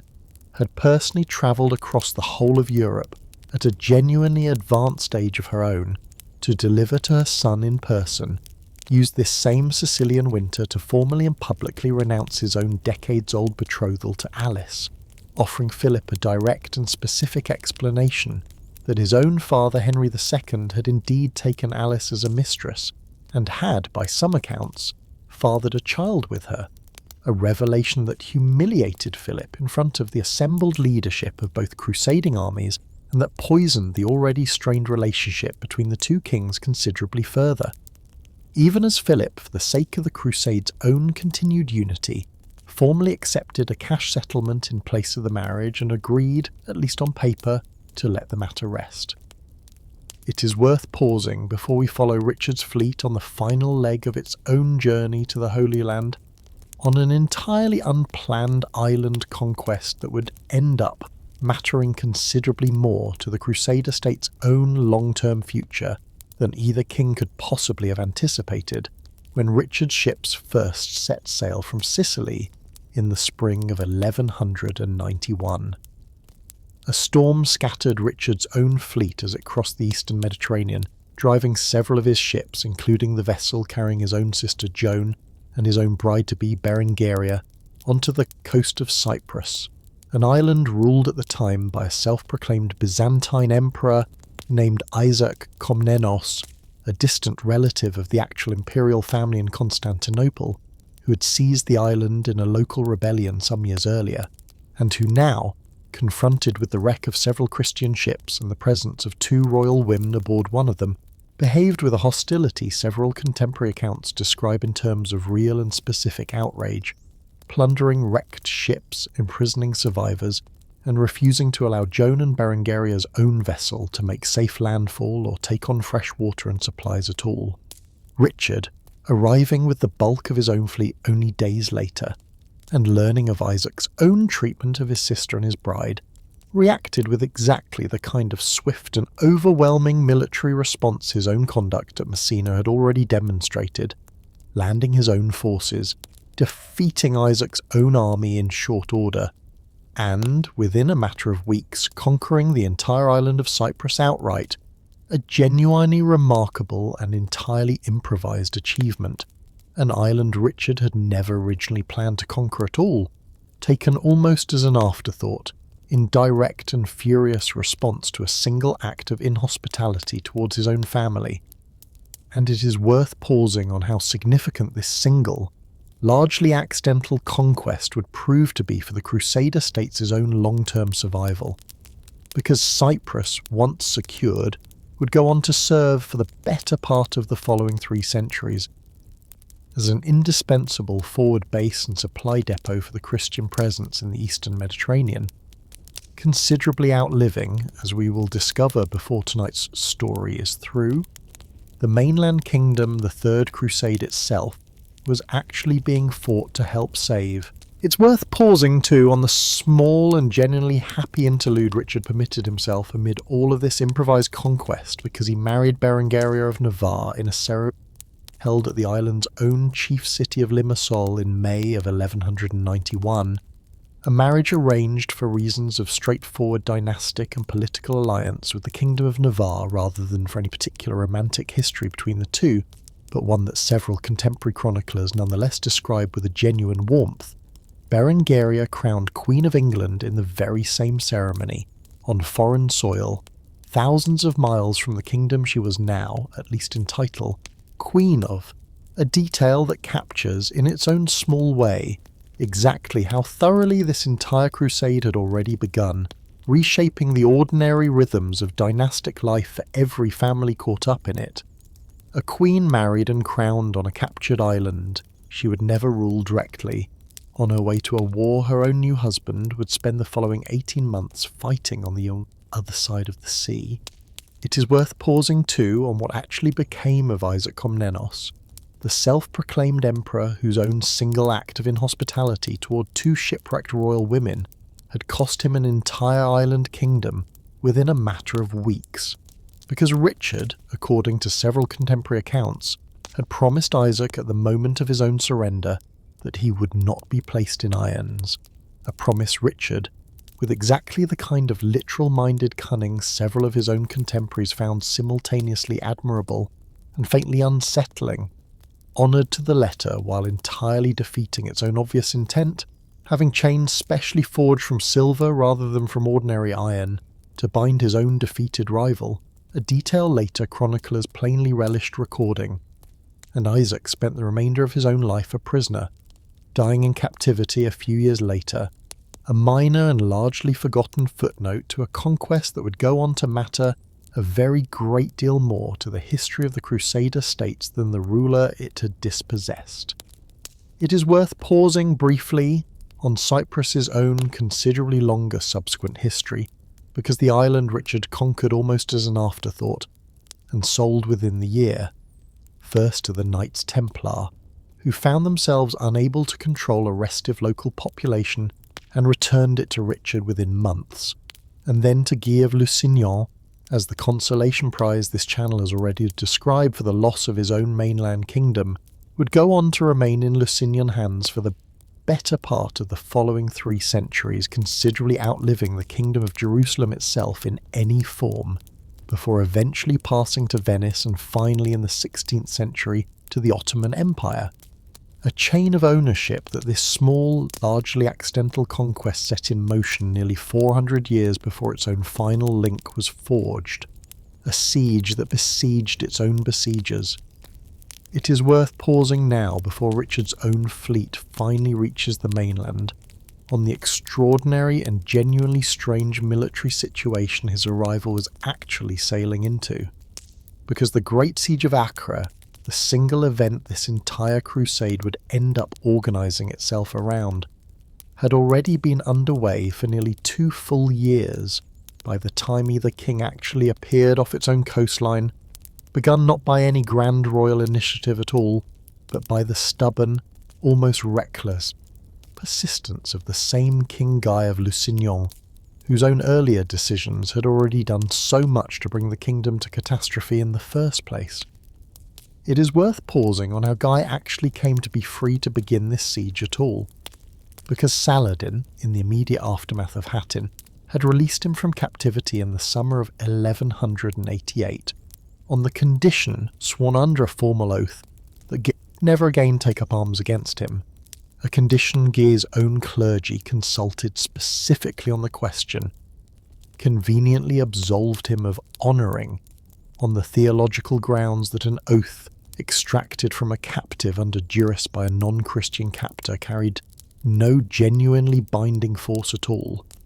a piece of legal and religious reasoning that allowed a freed King Guy, still nominally the King of Jerusalem despite ruling over a kingdom that now consisted of almost nothing but the single besieged port city of Tyre, held for him with genuine reluctance by his own long-time rival Conrad of Montferrat, to gather what forces he could and march, in August of 1189, against the walls of Acre, a city Saladin had captured with almost no resistance in the immediate aftermath of Hattin 2 years before. It's worth pausing on the sheer, almost theatrical strangeness of what actually developed at Acre over the following 2 years, because Guy's own small besieging force, having established itself on a ridge overlooking the city, soon found itself reinforced by a slow but genuinely steady stream of newly arrived crusaders sailing in from across Western Europe, the vanguard of the much larger royal armies still preparing to depart, so that the besieging Christian force grew, month by month, into a genuinely substantial army in its own right, even as Saladin, for his own part, arrived with a considerably larger relieving force and established his own camp in a ring around the Christian besiegers, so that the resulting arrangement, which several modern historians have described with real precision as a siege within a siege, saw Guy's own army simultaneously besieging Acre's Muslim garrison from the landward side, while itself being besieged in turn from the outside by Saladin's own field army, a nested arrangement of 3 concentric rings, defenders, besiegers, and the besiegers' own besiegers, that persisted, with periodic pitched battles fought at the outer ring whenever Saladin's forces attempted to break through to relieve the city directly, for the better part of 2 full years. It is worth pausing here at the single longest and single most technologically demanding siege of this entire campaign, on how considerably the actual machinery of siege warfare had advanced since the far more improvised sieges this channel described in its earlier account of the First Crusade a full century before, because both sides at Acre deployed engines of a scale and a sophistication that earlier crusading army would have found genuinely unfamiliar.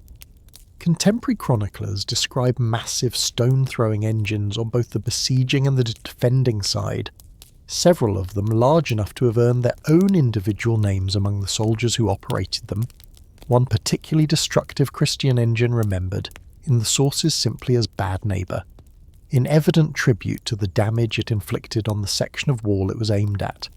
And Acre's own defenders reportedly built and named a counter-engine of their own specifically to target it, a detail that captures something genuinely human about even the most technical and most impersonal aspects of medieval siege warfare.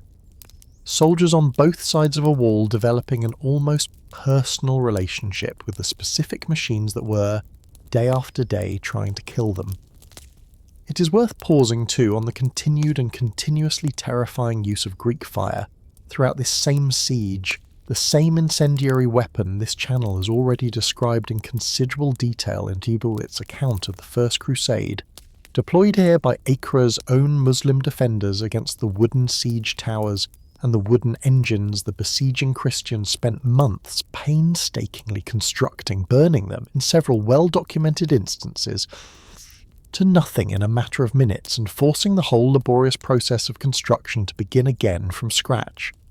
One further piece of the plain, grinding, physical arithmetic that helps explain why a siege begun in the late summer of 1189 had still not concluded when 2 entire royal armies finally arrived to reinforce it very nearly 2 full years later.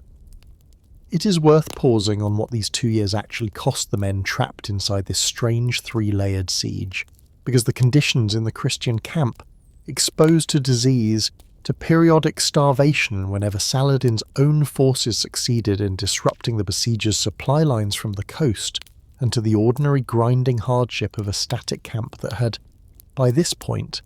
effectively become a small and increasingly unsanitary city in its own right, killed, by the most careful modern estimates, a truly staggering proportion of the crusaders who took part in it.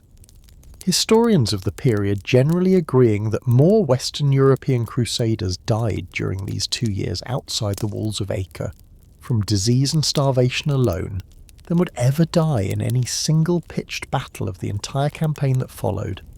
A grim statistic this whole story's own recurring pattern, established already in our earlier account of the First Crusade, has already prepared you to expect that the ordinary business of feeding and sheltering an army in the field very often killed considerably more of its own soldiers than the enemy it had actually come to fight ever managed to. It is worth pausing too on a specific and genuinely consequential death that occurred inside this same camp in the autumn of 1190, because it reopened, at the worst possible moment, the exact same succession crisis that had already done so much damage to the kingdom before Hattin ever happened. Queen Sibylla herself, along with her 2 young daughters by King Guy, died of an epidemic that swept through the Crusader camp that autumn, and it is worth pausing on the specific legal problem this death actually created, because Guy's own entire claim to the kingship of Jerusalem had always rested, in the strictest technical sense, on his marriage to Sibylla, the crown's own legitimate blood heir, rather than on any hereditary right of his own, meaning that Sibylla's death left Guy, in the eyes of a great many of the kingdom's own remaining nobility, a king in name only, still commanding the siege through sheer force of personal will and accumulated momentum, but with no remaining legal claim to the throne he had once so controversially seized. The kingdom's own surviving barons turned instead with real and immediate urgency to Sibylla's younger half-sister Isabella, the same Isabella whose own earlier, sideline claim had triggered the original succession crisis this channel has already traced in considerable detail tonight. And it is worth pausing on the genuinely uncomfortable legal manoeuvring that followed, because Isabella was, at this point, already married to a young nobleman named Humphrey IV of Toron, a man contemporary sources describe consistently as personally gentle, and, by the harsher standards of a frontier kingdom's own warrior aristocracy, conspicuously unwarlike, a mismatch the kingdom's own more forceful nobles, led in this instance by Isabella's own mother, judged unacceptable for a kingdom that badly needed a king capable of leading armies in the field, and the marriage was accordingly annulled over Isabella's own reported objections and Humphrey's own passive acquiescence, clearing the way for Isabella to marry instead the considerably more forceful and considerably more battle-tested Conrad of Montferrat, the very nobleman whose own successful defence of Tyre had preserved the one coastal foothold this entire crusade would otherwise have had nowhere at all to land.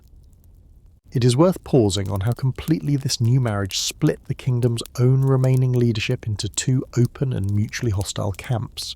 Guy of Lusignan continuing to insist, with a stubbornness that had never once served him well across the whole of this story, that he remained the kingdom's rightful king regardless of his own wife's death, and Conrad of Montferrat, now married to the crown's actual blood heir, insisting with equal conviction that the throne rightfully belonged to him, a dispute that would continue to poison the Crusades' own internal politics for the whole of the following 2 years, and that both Philip of France and Richard of England, on their own eventual arrival, would find themselves drawn into, largely along the same lines their own personal rivalry with each other had already established, Philip favouring Conrad, his own Montferrat relative by marriage, and Richard favouring Guy, a fellow Poitevin, whose own family Richard had long-standing personal and feudal ties to. Philip of France arrived off Acre first in April of 1191,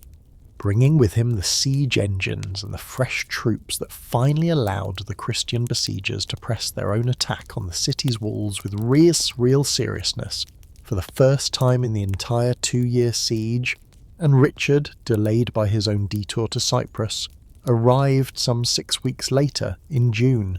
at the head of a fleet and an army considerably larger and considerably better supplied than Philip's own,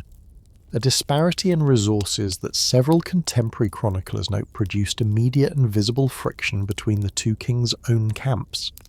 the ordinary soldiers of each contingent apparently placing wagers in a detail that captures something genuinely human about even the grimmest medieval sieges on which kings' own engineers would actually succeed in breaching the walls first. It's worth pausing on the final weeks of this 2-year siege, because the combined weight of two freshly arrived royal armies, equipped with siege engines considerably more sophisticated than anything the besiegers had previously been able to bring to bear, finally overwhelmed a garrison that had itself been holding out in increasingly desperate conditions of its own for the better part of 2 years, and Acre's own defenders, understanding by early July that Saladin's own relieving army, for all its efforts, could no longer realistically hope to break the siege from outside, opened negotiations for a surrender that both kings, despite their own deepening mutual distrust, agreed to jointly, the garrison capitulating on the 12th of July, 1191, under formal terms that required Saladin himself, as the price of his own garrison's safety, to return the captured fragment of the True Cross, release a substantial number of name Christian prisoners, and pay a very considerable ransom in gold, terms Saladin, informed of them only after his own garrison had already agreed to them without his direct authorization, accepted with real and, by several accounts, genuinely visible reluctance. It is worth pausing before we follow this crusade to its own bloodiest single atrocity on a small but genuinely consequential episode of wounded pride that occurred amid the general celebration following Acre's fall, because it would return years later to cost Richard considerably more than he could possibly have imagined at the time. Leopold V, Duke of Austria, who had arrived at Acre with a modest contingent of his own German troops, raised his own banner over the captured city alongside the banners of the two kings, a customary gesture claiming his own share of the conquest's honour, and Richard, regarding Leopold as far too minor a prince to claim equal standing alongside two anointed kings, had the Austrian banner torn down and thrown into the city's own defensive ditch, a calculated public humiliation that Leopold, forced to swallow his own fury in the moment, would not forget, and that this whole story is going to ask you to remember as well, because it is going to matter enormously in ways neither Richard nor anyone else standing in that captured city could have predicted, once this crusade was finally over and Richard's own long journey home began. A massacre that answered an earlier massacre with one of its own. It is worth pausing at real and deliberate length on what happened next, because it stands alongside the fall of Jerusalem 88 years earlier, as one of the single darkest episodes in the entire history of this crusading movement. And this channel does not intend to soften it any more than it softened that earlier atrocity when we told you about it on another night in this room. Saladin, in the weeks immediately following Acre's surrender, proved slow, whether through genuine logistical difficulty in raising so large a ransom on short notice, or through a considered strategy of delay, to actually deliver on the terms his own garrison had agreed to, missing an initial deadline for the first instalment of payment and the first release of prisoners, and Richard, increasingly convinced that Saladin was simply stalling in the hope of dragging the negotiation out indefinitely, while his own army regrouped, and increasingly anxious to move his own forces south along the coast before the campaigning season slipped away entirely, made a decision that has shadowed his own reputation, alongside his own genuine and considerable military talent, for the whole of the 8 centuries since. It is worth pausing before we follow that decision to its own bloody conclusion on one specific and permanently unresolved piece of this same broken bargain, because the fragment of the true cross this channel has already told you in our earlier account of the First Crusade was captured on the field at Hattin had been named explicitly among the terms of Acre's own surrender. Saladin obligated to return it as part of the price of his own garrison's safety, and he never actually did, whether through a genuine inability to locate a relic that had, by this point, passed through several years of continuous campaigning somewhere within his own sprawling court and treasury, or through a calculated and never publicly acknowledged decision that so powerful a symbol of Christian defeat was worth considerably more to his own cause held back than returned, the surviving sources do not allow us to say with any real confidence. It's worth pausing on the fact that the relic simply vanishes from the historical record at this point, never seen again by Christian or Muslim chronicler alike, its own final fate as thoroughly and as permanently unknown as the fate of the tens of thousands of ordinary soldiers this entire campaign buried, without names and without monuments, along the length of the coast it was fought over, one final and rather quietly devastating way in which this whole Second Crusade, launched specifically to avenge everything the loss of that same relic had originally represented, still failed, in the end, to recover the one physical object its own participants had once carried into battle as proof that God was watching over them. On the 20th of August 1191, Richard ordered the execution of the great majority of Acre's captured Muslim garrison, a group of prisoners contemporary and modern estimates place at somewhere between 2,600 and 3,000 men, marched out in front of the city's own walls, in plain sight of Saladin's own encamped army, and killed, by sword and by spear in a single afternoon, an act several contemporary Christian chroniclers who are present record with a matter-of-fact and largely unapologetic bluntness that echoes, with an uncomfortable and deliberate precision this channel wants you to notice, the same unashamed pride the chroniclers of the First Crusade brought to their own account of the massacre at Jerusalem, while the Muslim chroniclers who recorded the same event, most notably Saladin's own close companion and biographer Bahar ad-Din ibn Shaddad, who was present in Saladin's own camp and witnessed the killing from across the field, describe it in language of genuine horror and genuine grief, naming individual reactions of anguish among Saladin's own soldiers who watched, helpless, as their own captured comrades were killed in front of them. It is worth pausing on the various explanations, some more charitable to Richard than others, that historians have offered for this decision across the centuries since, because none of them fully answers the plain, uncomfortable fact of what actually happened. Richard's own defenders, both at the time and in later centuries, have generally pointed to the practical military logic of the decision. A besieging army about to begin a long and dangerous march south could not realistically spare the substantial garrison of soldiers that guarding several thousand prisoners would have required, nor could it safely leave that many armed-age Muslim men alive and unsupervised in a city Richard's own army was about to march away from. And Richard's own defenders note too that Saladin's own continued failure to deliver the agreed ransom gave Richard at least a plausible, if brutal, legal pretext under the customary laws of siege warfare for treating the surrender agreement as void. It is worth pausing, though, on how much weaker this defence looks once you remember that the great majority of the men actually killed that afternoon were, by every account, ordinary soldiers of the garrison, not the specific hostages of rank whose fate the ransom negotiation had actually concerned, and that the killing extended, by several accounts, to men who had already spent weeks as cooperative and largely compliant prisoners, offering Richard's own army no immediate practical threat at all beyond the ordinary logistical burden of their own continued captivity. It is worth pausing finally on how this single afternoon fits into the whole larger pattern this story has already spent tonight tracing, because it demonstrates with a clarity this channel does not want to let you look away from, that the capacity for exactly this kind of massive, calculated and largely indiscriminate killing was never confined to one side of this conflict, or to one single generation of crusaders whose own excesses a later, more chivalrous age had somehow outgrown. The same Richard the Lionheart whose own personal courage and whose own tactical brilliance in the battles still ahead of us tonight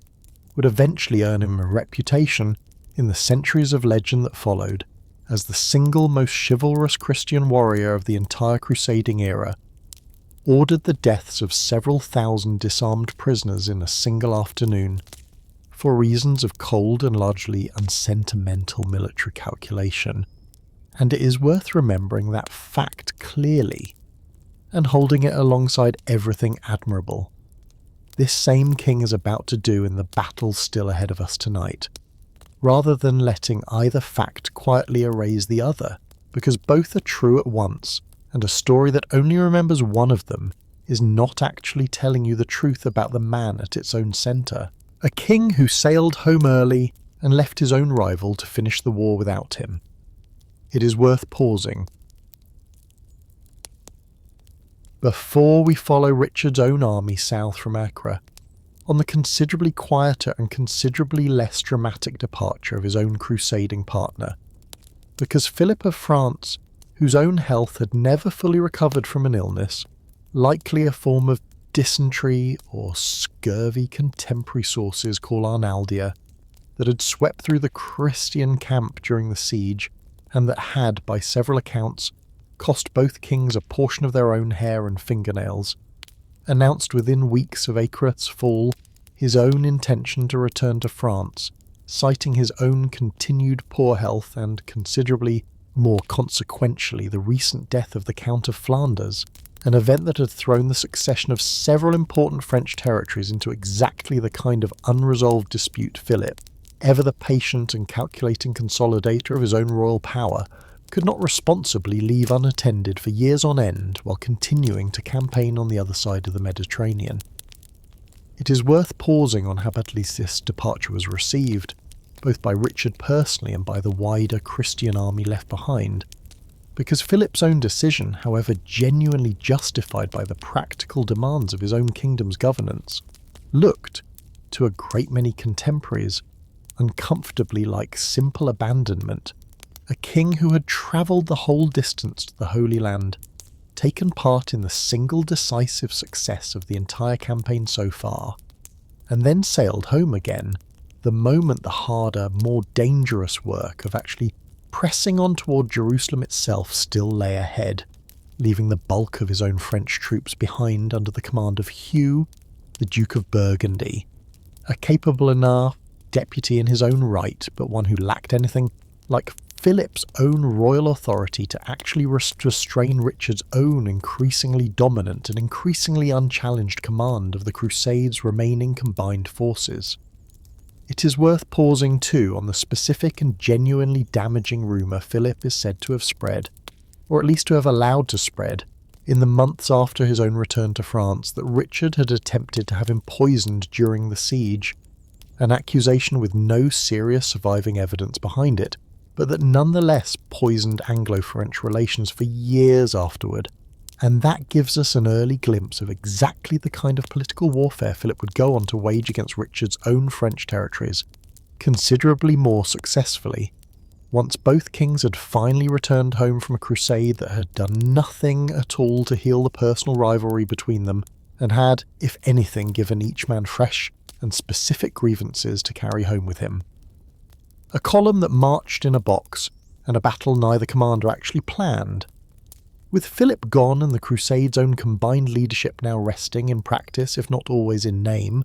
on Richard alone, the army broke camp at Acre in the last days of August 1191 and began the long march south along the coast toward Jaffa, the port city Richard understood he would need to hold securely before any serious attempt on Jerusalem itself, some 50 miles further inland, could even be contemplated. And it is worth pausing on the specific marching formation Richard adopted for this advance, because it shows with real clarity that the tactical lesson this channel has already described the First Crusade's own leadership painfully learning outside Dorylaeum nearly a century earlier, that heavy cavalry unsupported by disciplined infantry was catastrophically vulnerable to exactly the kind of mobile, harassing, horse archer tactics both the Seljuk Turks and Saladin's own forces favoured, had been thoroughly absorbed by this later generation of Crusader commanders. Richard organised his own army into a tightly disciplined moving column, infantry marching on the landward flank in a continuous, overlapping shield wall, specifically positioned to absorb the arrow fire. Saladin's own mounted archers poured into the column almost without interruption. Throughout each day's march, the heavily armoured knights themselves riding protected on the column's own seaward side, shielded from direct attack, while Richard's own supply fleet shadowed the army's progress along the coastline just offshore, resupplying it with food and, crucially, with fresh water at regular intervals, a level of sustained logistical coordination between a land army and a supporting fleet that few, if any, earlier crusading expeditions had managed to achieve with anything like this same degree of discipline. And it is worth pausing on how genuinely gruelling this march nonetheless remained, even with such careful preparation, the column advancing only a few miles on many days, harassed constantly by Saladin's own skirmishers, marching in the full and merciless heat of a Levantine late summer in armour that several contemporary accounts describe growing hot enough in the direct sun to cause real burns to the men wearing it. It is worth pausing too on how disciplined the Crusader army actually managed to remain under this sustained daily provocation, because Saladin's own evident strategy, harassing the marching column relentlessly in the hope of provoking an undisciplined or premature cavalry charge that his own more mobile forces could then isolate and destroy in open ground, exactly the kind of trap that had so nearly destroyed Bohemon's column at Dorylaeum, depended entirely on Richard's own soldiers eventually losing their own nerve, and for the better part of 2 full weeks of marching they simply did not, absorbing arrow fire and periodic close skirmishing without ever breaking their own formation to pursue Saladin's own withdrawing raiders. That discipline finally broke, though not through any failure of Richard's own command, on the 7th of September near the town of Arsuf, when the rearguard of the marching column, made up largely of the Knights Hospitaller, and subjected to a particularly sustained and particularly close-range barrage of Muslim arrow fire, reached what several contemporary accounts describe as the absolute limit of what disciplined restraint could reasonably be asked to endure, and the Hospitaller Marshal acting, by most accounts, without any direct order from Richard himself, and in apparent defiance of the king's own explicit instructions to hold formation, led a charge directly into Saladin's own nearest formations.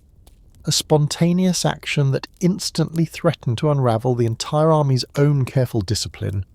since a single unsupported charge, isolated from the rest of the column, was precisely the kind of vulnerable, overextended position Saladin's own tactics had been designed for 2 entire weeks to provoke.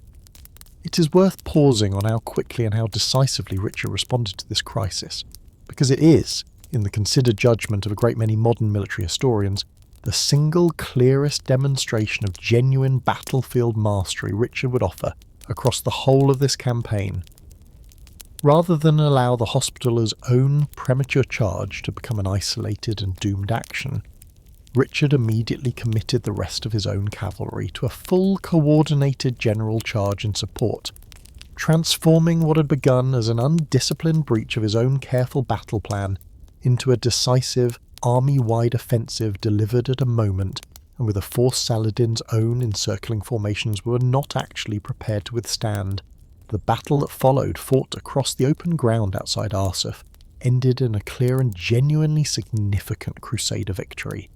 Saladin's own forces broken and driven from the field with real and specific losses among his own senior emirs, though Richard, understanding the continued tactical danger of pursuing a scattered but still largely intact Muslim army too far from his own supporting infantry, deliberately restrained his own cavalry from any extended pursuit, preserving his own army's perhaps hard-won cohesion rather than risking it in a chase that could easily have reversed the day's own fortunes. It is worth pausing on what Arsuf actually did and did not accomplish, because it is easy, given the drama of the battle itself, to overstate its own strategic significance. Saladin's own field army, though genuinely defeated and genuinely humiliated, an outcome several Muslim chroniclers, including Saladin's own companion Baha ad-Din, record with real and specific dismay at how badly a general considered nearly unbeatable had just been outfought, was not destroyed, withdrawing in reasonably good order to continue harassing Richard's advance in the weeks that followed. And Arsuf, for all its own considerable value in demonstrating that this new crusader army under Richard's own command could match Saladin's own forces in a direct and decisive field engagement, something no crusading army had managed to do quite so cleanly since the desperate victory over Kerbogha outside Antioch nearly a full century earlier, did nothing at all on its own to solve the far harder underlying strategic problem that would come to define the entire remainder of this campaign.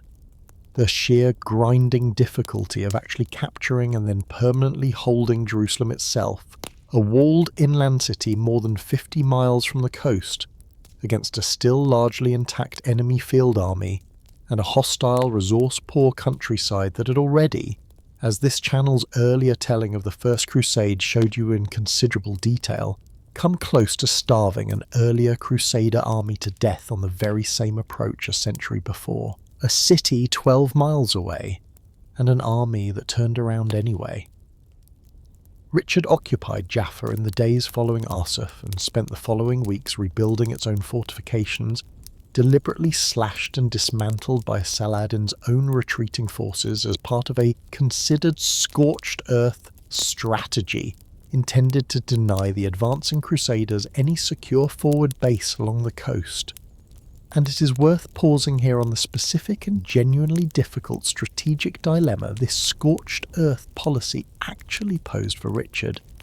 Because Saladin, having learnt the hard lesson of Acre, understood that a fortified coastal city left standing simply gave Richard's army a secure base to operate from indefinitely,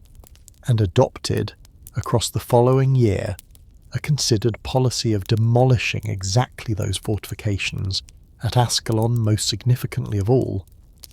That Richard's own strategy for actually threatening Jerusalem depended on being able to use. Richard spent the autumn and early winter of 1191 alternating between diplomatic overtures to Saladin, conducted through an ongoing and by several accounts genuinely cordial exchange of envoys and gifts between the two commanders,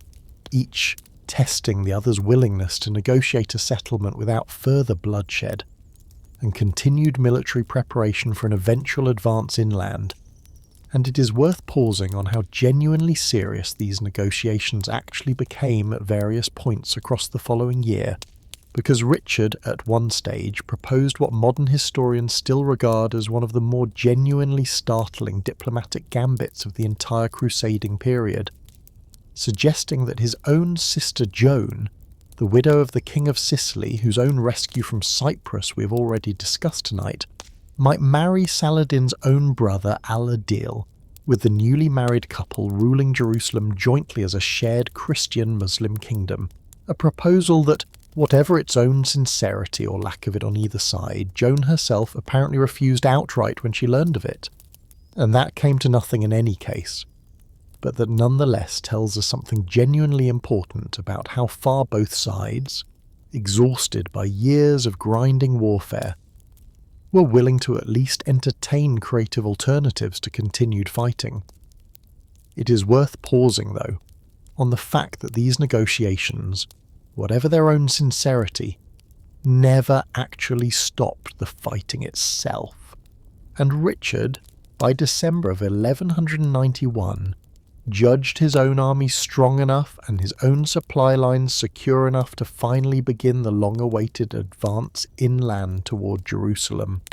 a march that brought the Crusader army by January of 1192 to a small town called Beit Nuba, a position so close to the Holy City itself that several contemporary accounts describe individual soldiers climbing nearby hills specifically to catch their own first glimpse of Jerusalem's own walls in the distance, a moment that, for an army that had marched and fought and buried its own dead across more than 2 years of continuous campaigning, carried an emotional weight this whole story has already shown you in its earlier account of the First Crusade. This same specific site was capable of producing in even the most hardened soldier. It is worth pausing at real and considerable length on what happened next, because it is one of the single most quietly devastating anticlimaxes in this entire long story. A moment considerably less dramatic than Frederick's own drowning, but, in its own way, every bit as final in what it actually cost the men who lived through it. Richard, gathered in council with his own senior commanders at Beit Nuba, faced a set of practical objections that a considerable body of modern military historians have generally judged to have been entirely sound, whatever the emotional cost of accepting them. Because the winter rains had turned the roads to mud, the army's own supply lines back to the coast now stretched across more than 12 miles of hostile and increasingly waterlogged terrain, had grown dangerously vulnerable to exactly the kind of raiding and interdiction Saladin's own still intact field army remained entirely capable of conducting, and, most decisively of all, even if the army did somehow manage to besiege and successfully capture Jerusalem itself, a genuinely difficult proposition. Against a garrison, Saladin had spent the preceding months reinforcing and resupplying specifically in anticipation of exactly this advance, the Crusader army, drawn overwhelmingly from pilgrims and soldiers whose own vows and whose own financial resources were built around a fixed and rapidly approaching return date, lacked anything like the manpower needed to actually garrison and hold the city afterward. Once the great bulk of the army's own soldiers, their own pilgrimage vows fulfilled, inevitably sailed home. It's worth pausing on the genuinely bitter divisions this specific council produced among the Crusades' own remaining leadership, because Hugh of Burgundy and the French contingent Philip had left behind pressed, by several accounts, for a continued advance regardless of the risk, eager to see the campaign's own nominal purpose actually fulfilled, and increasingly resentful of an English king whose own caution, in this one specific instance, looked to French eyes uncomfortably like an excuse to deny France's own soldiers the glory of the war's own culminating victory, while Richard himself, weighing the practical military reality against the same emotional and religious pressure every one of his own soldiers plainly felt made the considerably harder and considerably less popular decision to withdraw, judging that a crusader army that captured Jerusalem only to lose it again within months, once its own depleted garrison inevitably buckled under renewed Muslim pressure, would have accomplished nothing but a second and even more devastating repeat of the very disaster at Hattin this whole crusade had originally been organised to reverse. It is worth pausing on how this retreat actually felt to the ordinary soldiers who had to carry it out, because several contemporary chroniclers describe scenes of open and unashamed grief among the rank and file as the army turned back from Beit Nuba. Men who had marched across the length of Europe and endured years of siege warfare, disease and combat specifically in the hope of finally reaching this one city, weeping openly and in a detail more than one source records, with real and specific poignancy, refusing even to turn and look back toward Jerusalem's own distant walls as the army withdrew, unable to bear the sight of a goal they had come so close to and were now, by their own king's own considered and largely correct military judgment, being ordered to abandon without ever even attempting a siege. A rival king murdered in his own city's streets only days after finally winning the argument. It is worth pausing here before we follow Richard's own second and final attempt on Jerusalem, on a piece of the Crusades' own tangled internal politics that had continued developing throughout this entire military campaign. The long-running dispute between Guy of Lusignan and Conrad of Montferrat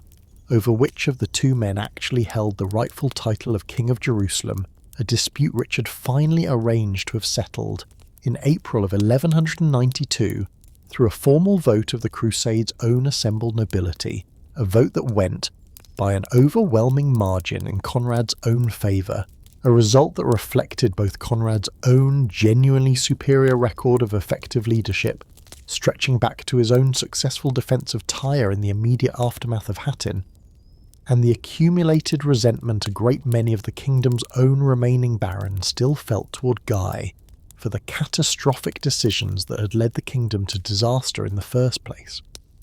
It is worth pausing on how bitterly and how briefly Conrad actually got to enjoy this vindication, because only days after the vote confirmed him as king-elect, before he had even been formally crowned, Conrad was murdered in the streets of Tyre by two assassins belonging to a secretive and genuinely feared Muslim sect, the Nizari Ismailis, known to Western chroniclerism, with a considerable degree of exaggerated legend already attached to the name even at the time, as the assassins, followers of a charismatic and independently powerful leader in Syria called Rashid ad-Din Sinan, whom Western sources knew by the evocative title the Old Man of the Mountain,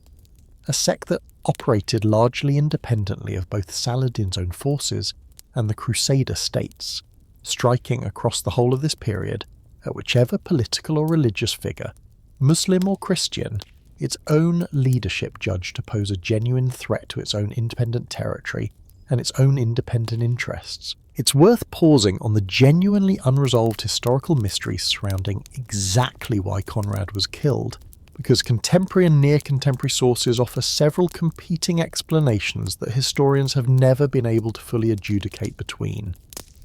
Some accounts suggest Conrad had personally provoked Sinan's own wrath by seizing a ship belonging to the assassin sect and refusing to return its cargo, a plausible enough motive given Conrad's own well-documented history of aggressive maritime opportunism. Other accounts, considerably more sensational and considerably more damaging to Richard's own reputation, claim that Richard himself had secretly arranged the assassination, eager to see his own preferred candidate, Guy, restored to a throne the recent vote had just stripped from him, an accusation Richard denied with real vehemence, and one modern historians generally regard as unproven and, on the whole, unlikely, given how little Richard actually stood to gain from an act that so badly damaged his own already fragile reputation among the kingdom's French-aligned nobility, but an accusation that nonetheless followed Richard for the rest of his own life, and that several of his own political enemies, in the years immediately following the Crusade, found considerable use in repeating and amplifying. It is worth pausing too on how swiftly and how pragmatically the kingdom's own remaining nobility moved to resolve the fresh succession crisis Conrad's murder had just handed them. Because Isabella, widowed for a second time within the space of barely a year, and still in the strict legal sense, the kingdom's own sole legitimate blood heir, remarried within a matter of days, this time to Henry the Count of Champagne, a young nobleman whose own particular value to the crisis lay in his own genuinely useful family connections, since Henry was, through his own mother and his own father respectively, nephew to both Richard of England and Philip of France at once, a marriage that allowed the kingdom's own fractured leadership to unite behind a single new ruler, with at least some plausible claim to standing above the entire Guy versus Conrad factional dispute that had poisoned the kingdom's politics for years, though Henry, perhaps out of a certain understandable caution given what had just happened to his own immediate predecessor, never formally accepted coronation as king in his own right, ruling instead under the considerably more modest title of Lord of Jerusalem for the remainder of his own comparatively brief tenure. It is worth pausing, finally, on what became of Guy of Lusignan himself, because his own story closes out in its own way, with a genuinely fitting piece of consolation prize irony. Richard needing to resolve Guy's own continued and increasingly awkward presence now that the crown he had spent years contesting had passed permanently out of his own reach, granted him instead the lordship of Cyprus, the very island Richard had conquered almost as an afterthought on his own way to the mainland the year before. And Guy, a king who had lost an entire kingdom through his own catastrophic misjudgment at Hattin, spent the last 2 years of his own life ruling a considerably smaller but considerably more secure island territory. With what several contemporary accounts describe as real and, by the standards of his own earlier career, genuinely surprising competence, founding a dynasty that would go on to rule Cyprus for the better part of the following 3 centuries. A strange and rather muted final chapter for the man whose own single worst decision had, more than any other individual factor this whole story has traced tonight, actually caused the entire war that followed it. A second march, and a king who would not let himself look at the city he could not deliver. Richard's army advanced on Jerusalem a second and final time in June of 1192, reaching once again a position within sight of the city's own distant walls, and it is worth pausing on the considerable political pressure Richard faced, by this stage in the campaign, to simply order the assault regardless of the same practical objections that had already forced one withdrawal. Pressure that came not only from the ordinary soldiers whose own religious fervour had never entirely faded, but from Hugh of Burgundy and the French contingent specifically, who continued to press for an immediate attack and who, according to several contemporary accounts, grew openly and bitterly contemptuous of Richard's own continued caution, accusing him, in terms that echo the same charge of cowardice this channel has already shown you destroying an earlier king's own better judgment at the fatal council before Hattin 5 years before, of lacking the nerve to finish what the whole campaign had supposedly been fought for. Richard, presented once again with a considered military assessment from his own most experienced commanders that concluded, essentially unchanged from the assessment reached at Beit Nuba 5 months earlier, that the army still lacked any realistic capacity to hold Jerusalem for any meaningful length of time, even if it succeeded in capturing it, made the same difficult decision a second time, ordering a second withdrawal. and it is worth pausing on the specific and often repeated legend that grew up around this second retreat,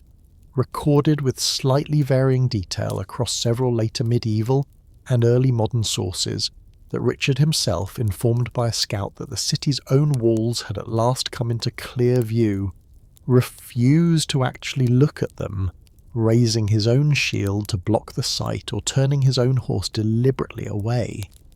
on the reported grounds that a man who could not deliver Jerusalem to God did not deserve the privilege of laying his own eyes on it. A story modern historians treat with the same careful skepticism this channel has already taught you across earlier nights in this room, to bring to any single perfectly composed anecdote surviving from a period whose own chroniclers love nothing more than a vivid and morally instructive scene, but a story that nonetheless captures, whether or not it ever actually happened in precisely those terms, something genuinely true about the peculiar, self-denying discipline this entire second withdrawal actually required of a king whose own personal instincts, on every other occasion this whole story has shown you tonight,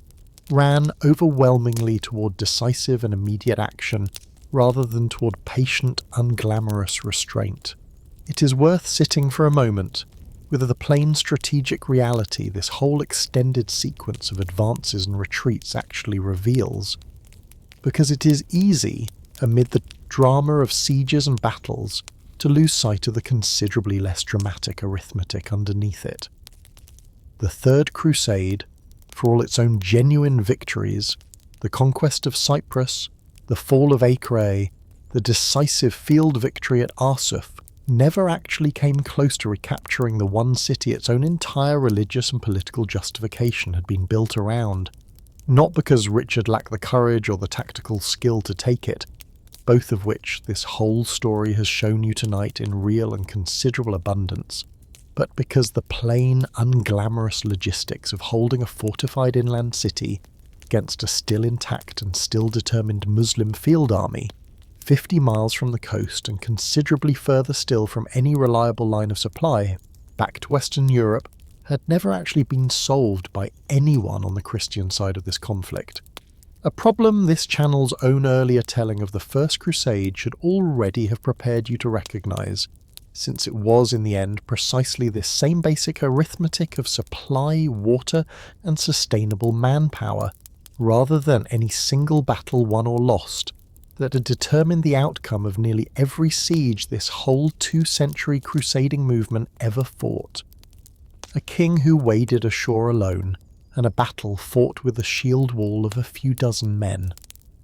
It is worth pausing before we bring this long military campaign to its own actual close,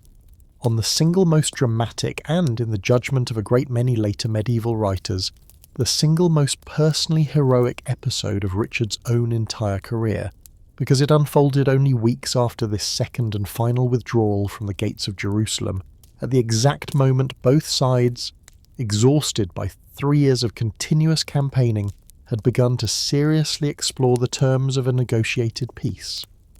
Saladin, informed that Richard himself had returned north to Acre, judged the moment right to strike at Jaffa directly, launching a surprise assault on the port city's own garrison in the closing days of July 1192 that very nearly succeeded outright, the town itself falling within days to Saladin's own attacking forces, while a small remaining garrison held out, increasingly desperately, inside the city's own citadel. It is worth pausing on how Richard actually responded to news of this attack, because it produced one of the single most vividly recorded scenes of personal battlefield courage in the whole of this crusade's own considerable store of them. Richard, gathering what ships and what soldiers he could assemble on short notice at Acre, sailed south immediately and arrived off Jaffa to find the town already apparently lost, its own defenders reduced to a last desperate holdout inside the citadel, and Richard, according to multiple contemporary accounts on both the Christian and Muslim side of the conflict,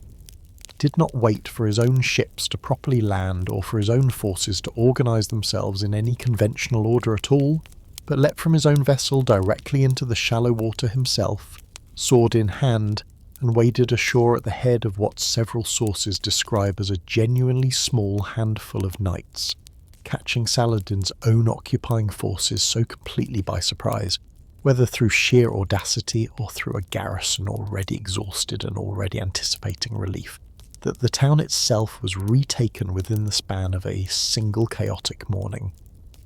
It is worth pausing, though, on what followed only days later, because the battle Richard actually fought to hold Jaffa, once retaken against Saladin's own furious counterattack,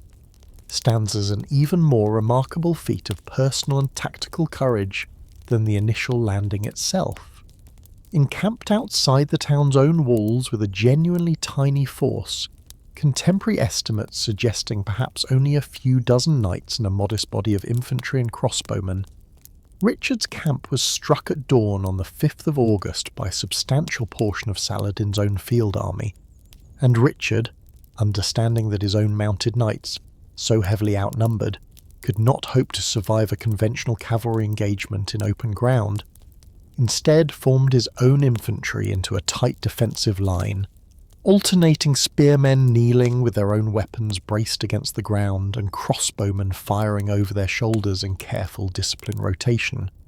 a formation several modern military historians regard as a genuinely sophisticated tactical improvisation for its own period. And this small, desperately outnumbered force held its own ground against wave after wave of mounted Muslim charges for the whole of that single exhausting day,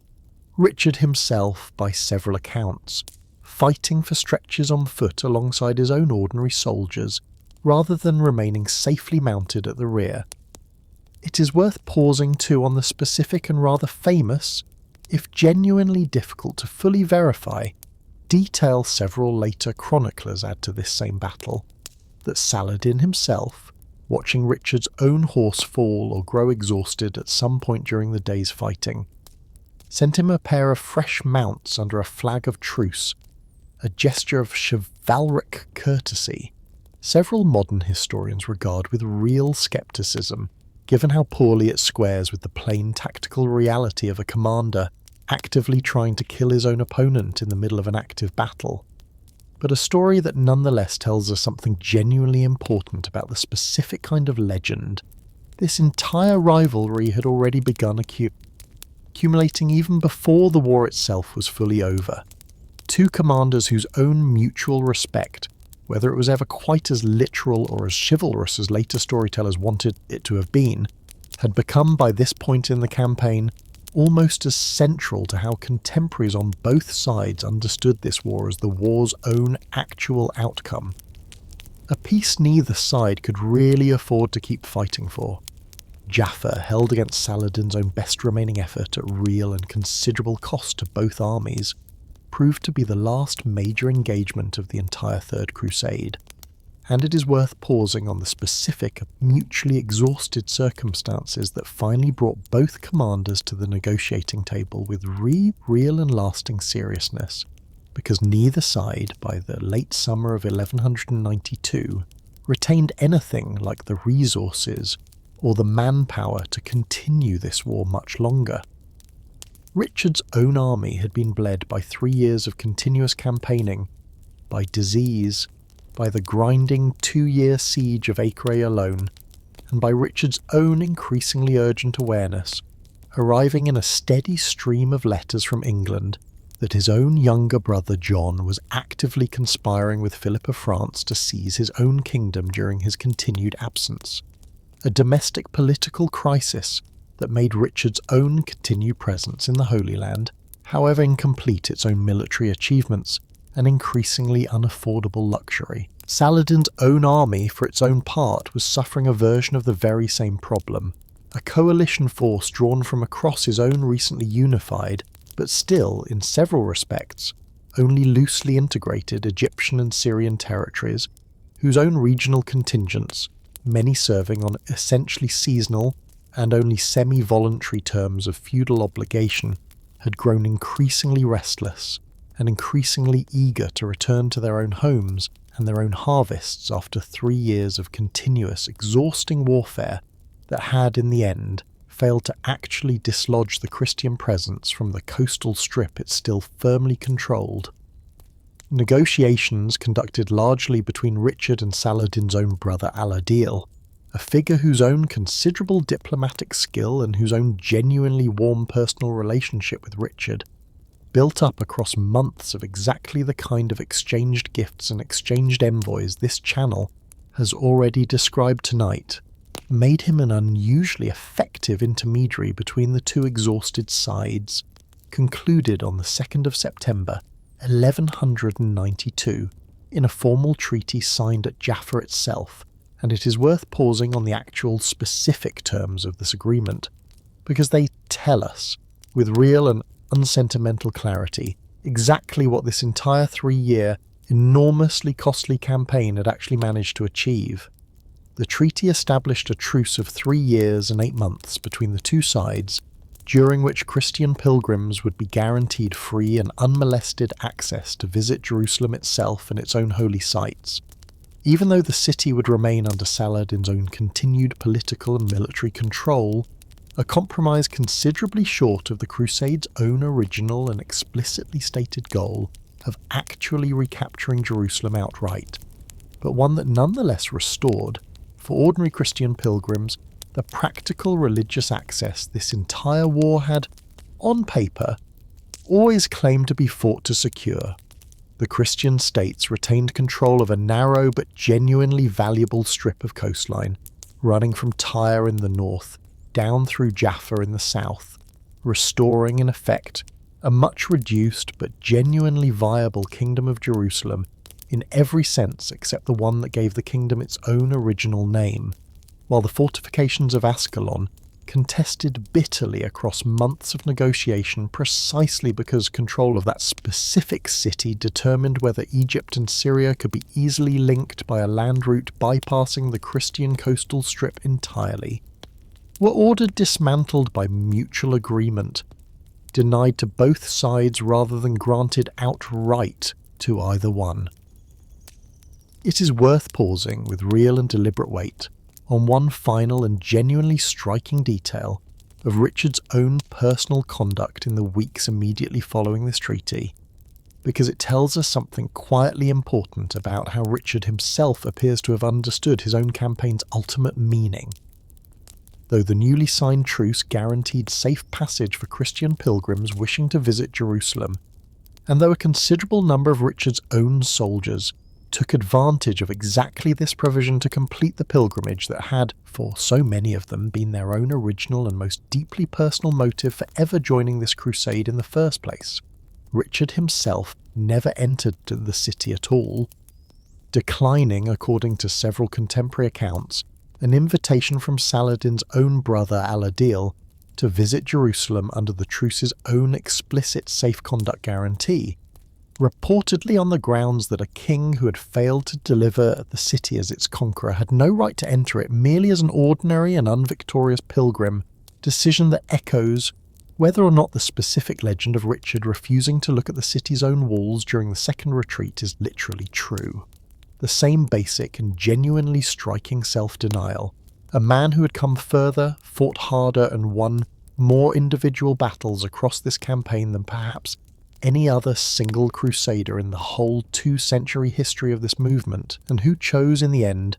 not to claim even the small and freely available consolation of finally seeing with his own eyes the city he had crossed the length of Europe and spent 3 years of his own life failing to actually deliver. A king captured by the very man he had once publicly humiliated. Richard departed the Holy Land in October of 1192, and it is worth pausing on the genuinely perilous journey home that followed, because it produced, in its own way, a final and rather bitterly ironic coda to this entire campaign's own recurring theme of old grievances, returning at the worst possible moment to collect their own debts. Richard's own direct sea route home lay through waters controlled at various points by enemies he had accumulated across the whole of this campaign, and storms further complicated his own passage, forcing him, after his own ship was wrecked or driven off course somewhere in the Adriatic, to attempt a considerably more dangerous overland route home through Central Europe, travelling in disguise, by several accounts as an ordinary merchant or pilgrim, through territory controlled by rulers who had every reason in the world to want him in their own custody rather than safely home in England. It is worth pausing on the specific and rather grimly satisfying irony of exactly who actually captured him, because Richard, recognised despite his own disguise near Vienna in December of 1192, whether through a ring he had carelessly continued wearing, or through his own simple inability to disguise the manner and the bearing of a king even while travelling incognito, the sources vary on the precise detail, fell into the custody of men serving Duke Leopold V of Austria, the very same prince whose own banner Richard had ordered torn down and thrown into a ditch outside the walls of Acre, in the flush of victory, more than a year earlier, a humiliation. This whole story has already asked you to remember specifically because it was going to matter, and it mattered now with real and considerable force. Leopold,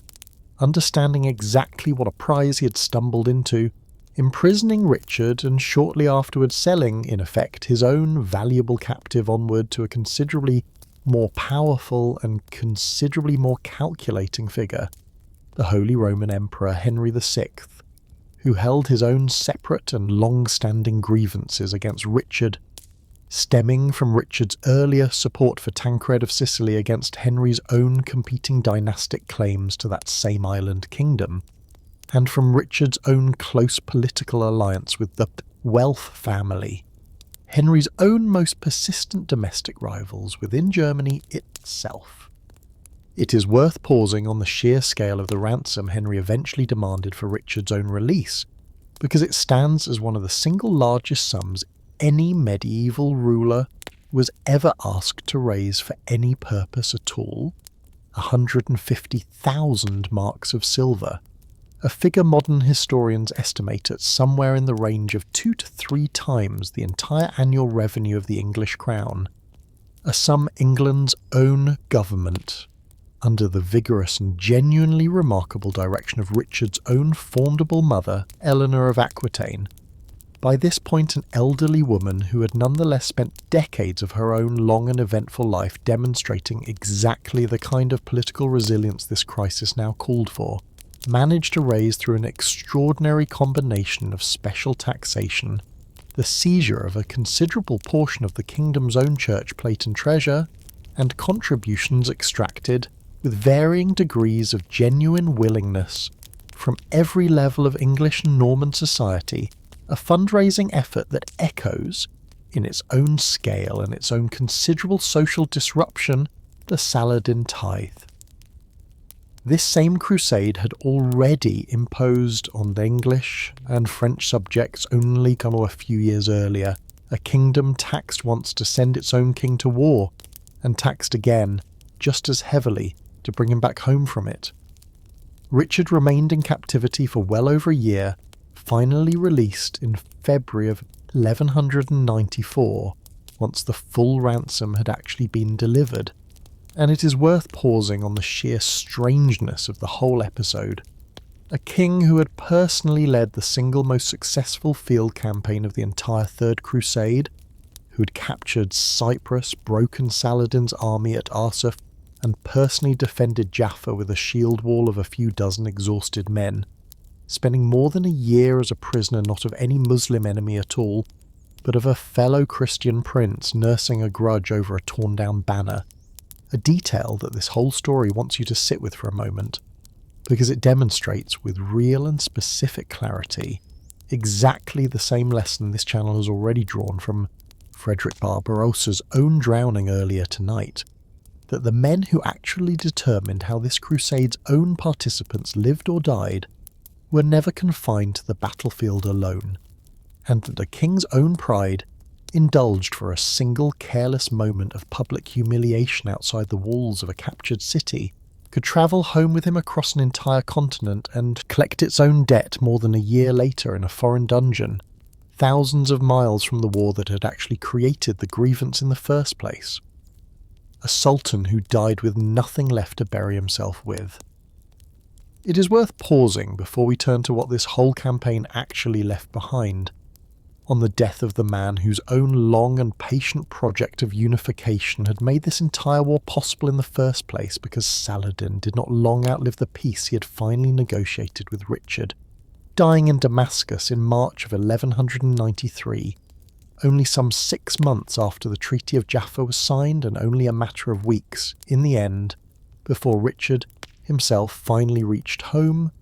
It is worth pausing on the specific and genuinely striking detail several contemporary sources record about the state Saladin's own personal finances were actually found in at the moment of his death, because it tells us something real and something quietly moving about the specific character of a man this whole story has already shown you capable of real and calculated ruthlessness, most notably in his own execution of Reynold of Chatillon, and his own mass killing of the captured Templar and Hospitaller knights after Hattin. Saladin, according to his own close companion and biographer Bahar ad-Din, who had access to the Sultan's own household records in the immediate aftermath of his death, had given away, across the whole of his own final years, such an overwhelming proportion of his own personal wealth to charity, to the ransoming of poor prisoners, and to the ordinary needs of his own soldiers and subjects, that his own treasury, at the moment of his death, held barely enough gold and silver to actually cover the cost of his own funeral, a genuinely remarkable state of affairs for a ruler who had, across the course of his own career, commanded the combined resources of Egypt and Syria at once, and won his own court chroniclers recorded not as a scandal or a failure of governance at all, but as the single most fitting and the single most telling final testament to exactly the kind of ruler they believed history ought to remember him as having been. It is worth pausing too on what actually became of Saladin's own carefully unified empire once its single unifying figure was gone, because the fragmentation that followed his death demonstrates with a clarity this whole story has already prepared you to recognise exactly how personally dependent that unification had always actually been on Saladin's own individual authority, and Saladin's own individual political skill rather than on any deeper or more durable institutional foundation. Saladin's own empire was divided, according to the customary practice of the dynasty he had founded, among several of his own sons and his own surviving brother Al-Adil, the same figure whose own diplomatic skill had helped negotiate the Treaty of Jaffa, and the following years saw exactly the kind of internal succession conflicts among Saladin's own heirs that this channel has already shown you in our earlier account of the Crusader states themselves, tearing apart nearly every dynastic transition this whole story has touched on tonight, a conflict Al-Adil himself eventually resolved in his own favour, reuniting the great bulk of his own late brother's territories under his own personal rule within a few years of Saladin's death, and founding in the process a lasting Ayyubid dynasty that would go on to govern Egypt and much of Syria for several further decades, until its own eventual and rather ignominious replacement by the Mamluk military caste, whose own soldiers had originally been recruited to serve it, a much smaller kingdom propped up by a treaty nobody expected to survive its own expiration date. It is worth pausing, briefly, on what actually became of the reduced kingdom of Jerusalem the Treaty of Jaffa had left behind, because the state that survived this whole catastrophic decade bore only a distant resemblance to the kingdom the First Crusade had originally established a century earlier, a narrow coastal strip governed now from Acre rather than from Jerusalem itself, its own continued existence resting less on any decisive military strength of its own than on the specific temporary truce Richard and Al-Adil had negotiated between two thoroughly exhausted armies. Henry of Champagne, ruling as Lord of Jerusalem in Isabella's own right without ever formally accepting the crown, governed this diminished state for some 5 years following Richard's own departure, until his own death in 1197, in an accident several contemporary accounts describe with a kind of grim, almost darkly comic specificity, falling from an upper window of his own palace at Acre, while, by some versions of the story, stepping backward to avoid a dwarf attendant who had startled him. A genuinely undignified end for a ruler whose own marriage had been arranged, only 5 years earlier, specifically to bring a measure of stability to a kingdom that had, by this point in its own troubled history, already buried an alarming number of its own rulers in rapid and often genuinely strange succession. Isabella, widowed for a third time, married a fourth husband within weeks of Henry's death, Amalric of Lusignan, the elder brother of the same Guy of Lusignan whose own catastrophic decisions had set this entire chain of disasters in motion a decade earlier. And it is worth pausing on the specific and rather pointed irony of that particular marriage, because it meant that the Lusignan family, having already been effectively exiled from the throne of Jerusalem itself, and compensated instead with the considerably smaller island kingdom of Cyprus, now found itself, within a few short years, restored to genuine royal authority over the mainland kingdom as well. Amalric ruling both Cyprus and the reduced kingdom of Jerusalem simultaneously. A reunification of Lusignan fortunes that neither Guy, who had died on Cyprus in 1194 without ever regaining the mainland throne himself, nor anyone else watching this whole exhausting decade of catastrophe and improvisation unfold, could have confidently predicted at any earlier point in the story. Counting one final time exactly what this whole 3-year campaign actually cost, and exactly what it actually bought,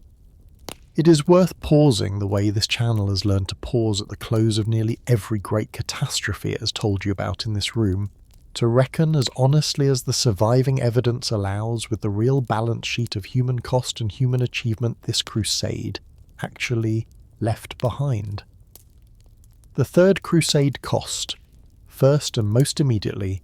the life of an emperor who drowned in a shallow river before he ever reached the war he had crossed half a continent to fight, and the life of his own son shortly afterward, dead of disease outside the very city his father's grand army had once seemed certain to help conquer.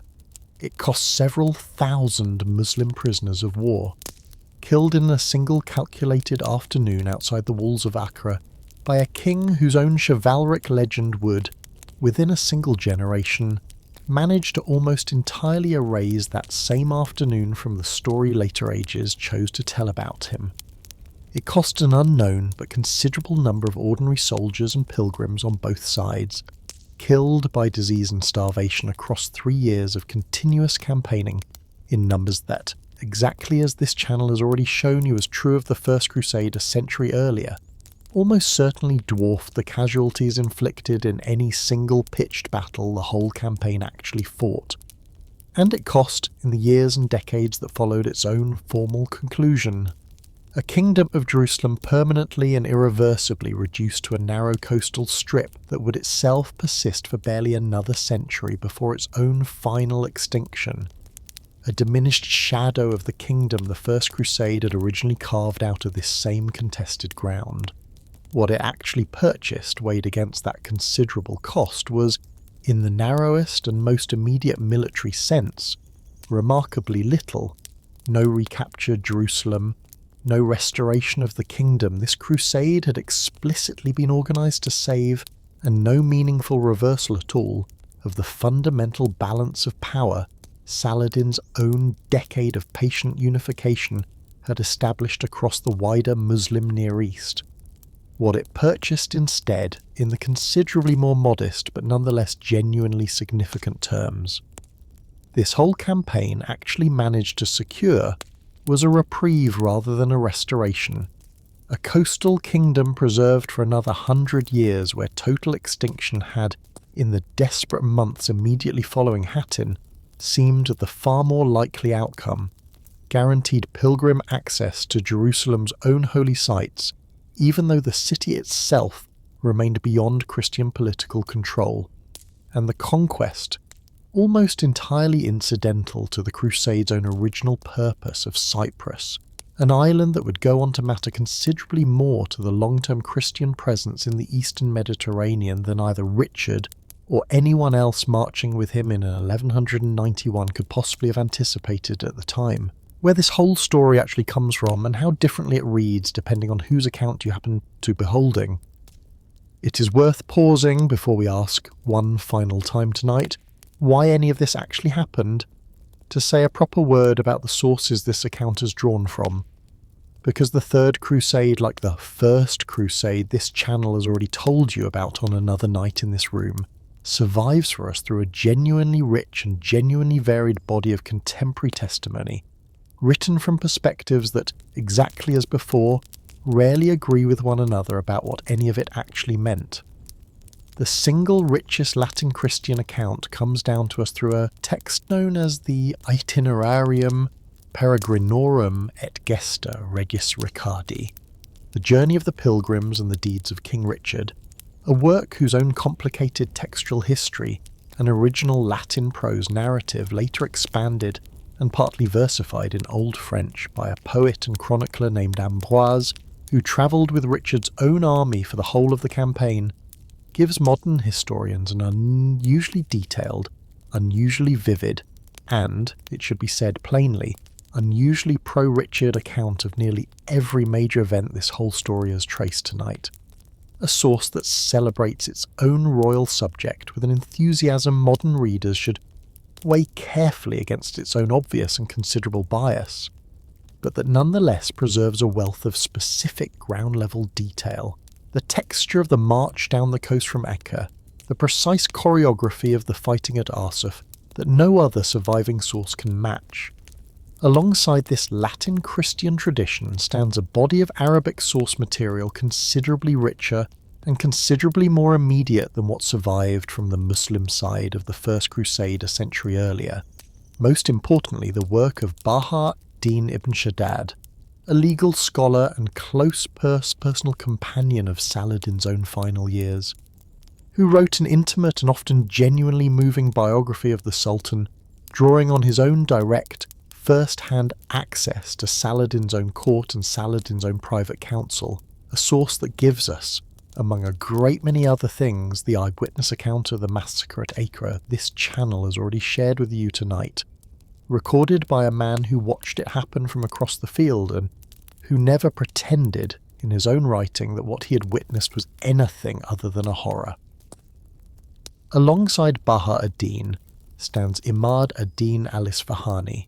Saladin's own gifted personal secretary, whose own elaborate and highly literary Arabic prose chronicles the whole of Saladin's later career in a style considerably more ornate and considerably more self-consciously rhetorical than Baha ad-Din's own comparatively plain and direct reporting. And the later Mosul-based historian Ibn al-Athir, writing at some remove from the events themselves, but drawing on a wide range of earlier sources now lost to us, and offering, in the process, a broader and occasionally more critical perspective on Saladin's own conduct than either of the Sultan's own closer,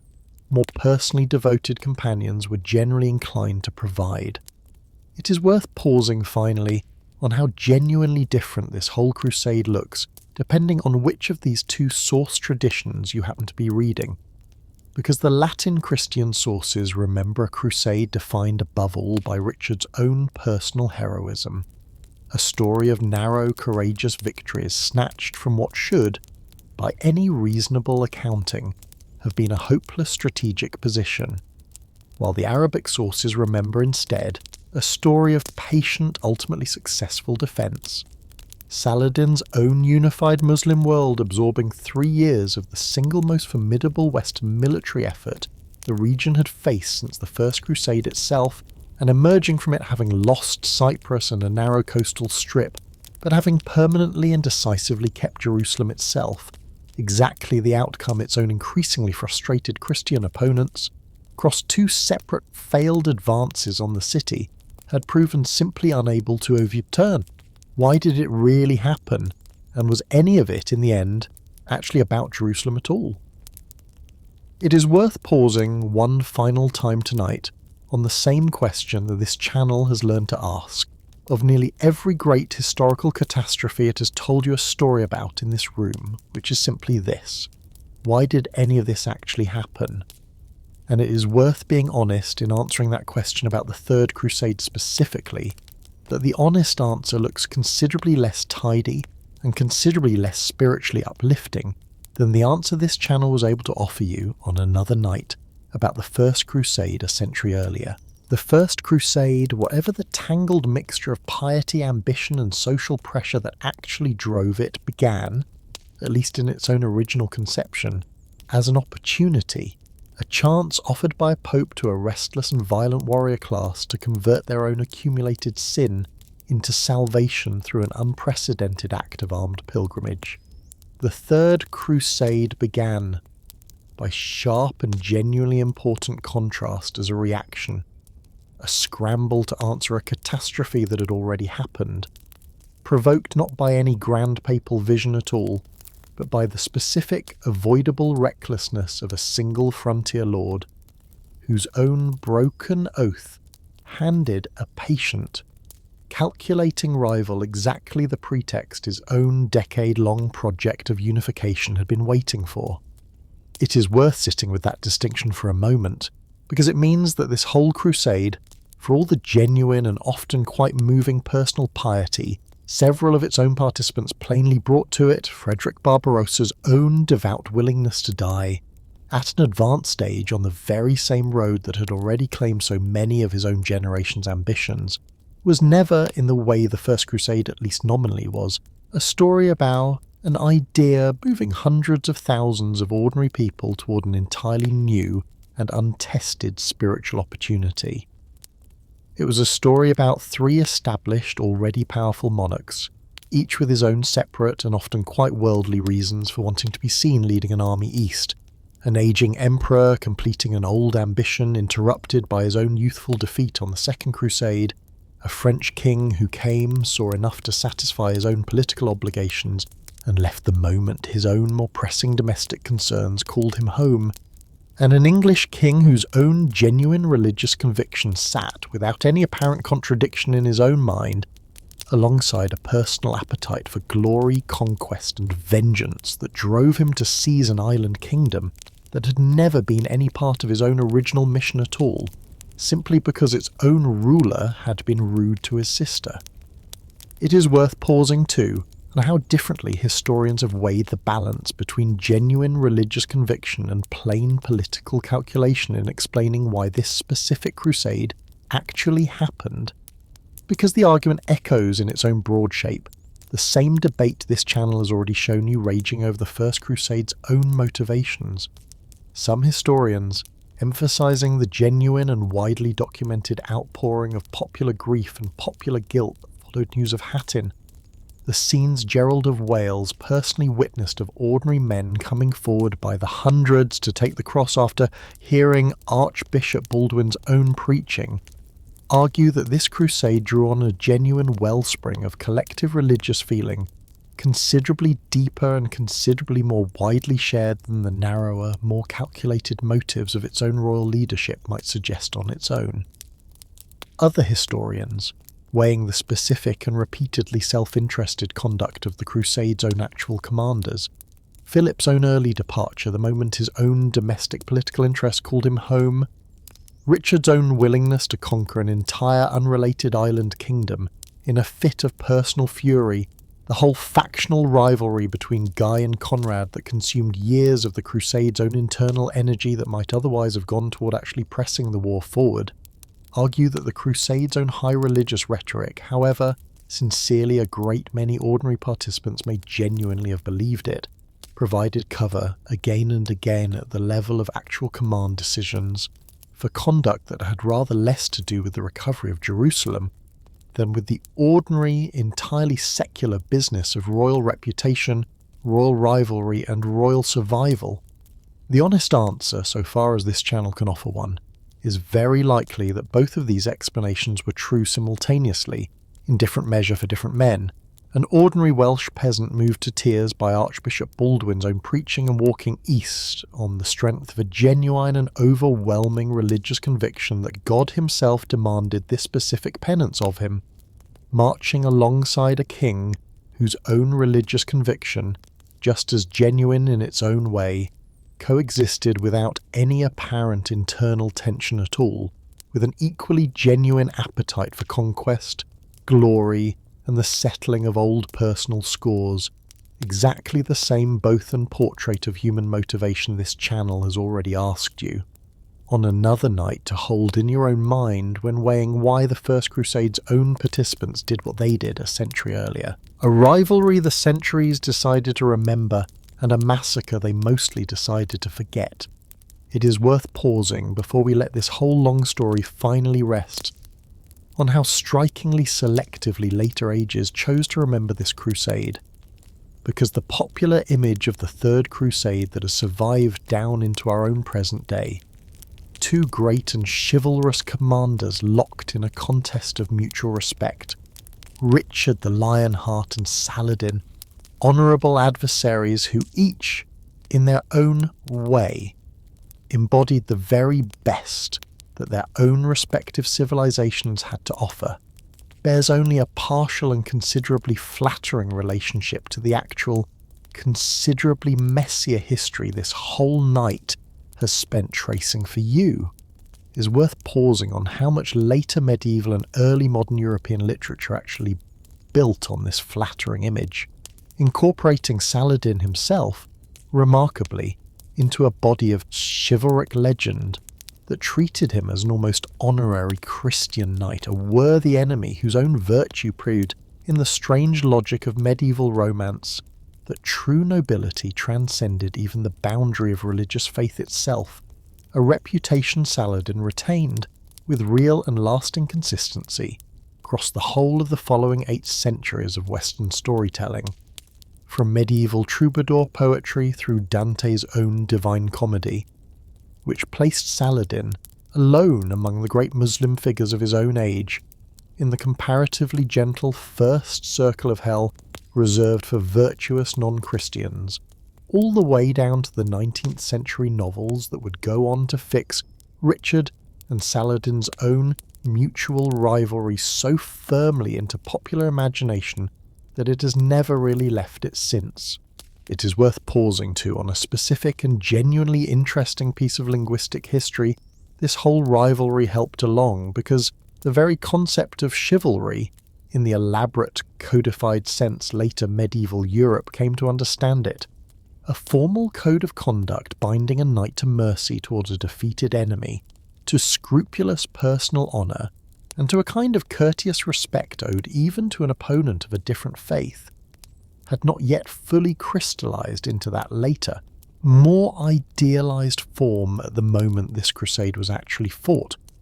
and historians of medieval culture generally agree that the elaborate literary tradition built up around Richard and Saladin's own rivalry in the decades and centuries immediately following this campaign did a very great deal to actually shape and popularise that later, more idealised code, rather than simply reflecting a code of conduct that had already existed in anything like its later, fully developed form beforehand. It is worth sitting with the specific irony this leaves us with, that the two men whose own storied rivalry became for later centuries the very definition of chivalrous warfare between honourable enemies were also, within the span of this same single campaign, personally responsible for a mass execution of unarmed prisoners and a string of entirely calculated, entirely unsentimental political killings respectively. A reminder this whole story has already asked you to sit with once tonight already, that the flattering legend and the underlying historical reality of this crusade were never quite the same story at all, however thoroughly the centuries since have preferred to remember only the first one. It is worth pausing, though, on what this whole flattering legend of chivalrous rivalry has generally left out, because the massacre of several thousand disarmed prisoners outside Acre, an atrocity this channel has already asked you tonight to hold clearly in view, alongside everything genuinely admirable about Richard's own conduct at Jaffa and at Arsuf, rarely features with anything like the same prominence in the popular story later centuries chose to tell about this king. And it's worth pausing too on how completely the ordinary soldiers and the ordinary pilgrims on both sides of this conflict, the men who actually died of dysentery in the mud outside Acre, the Welsh peasants who wept and took the cross after hearing a single sermon and then vanished from the historical record entirely, the several thousand Muslim prisoners whose own individual names no surviving Christian chronicle ever bothered to record, have been almost entirely erased from a story later ages preferred to remember as a contest between two great and singular men, a pattern this channel has already shown you, in its account of the First Crusade, is really the pattern underlying almost every one of the great catastrophes and triumphs this channel has ever told you about in this room,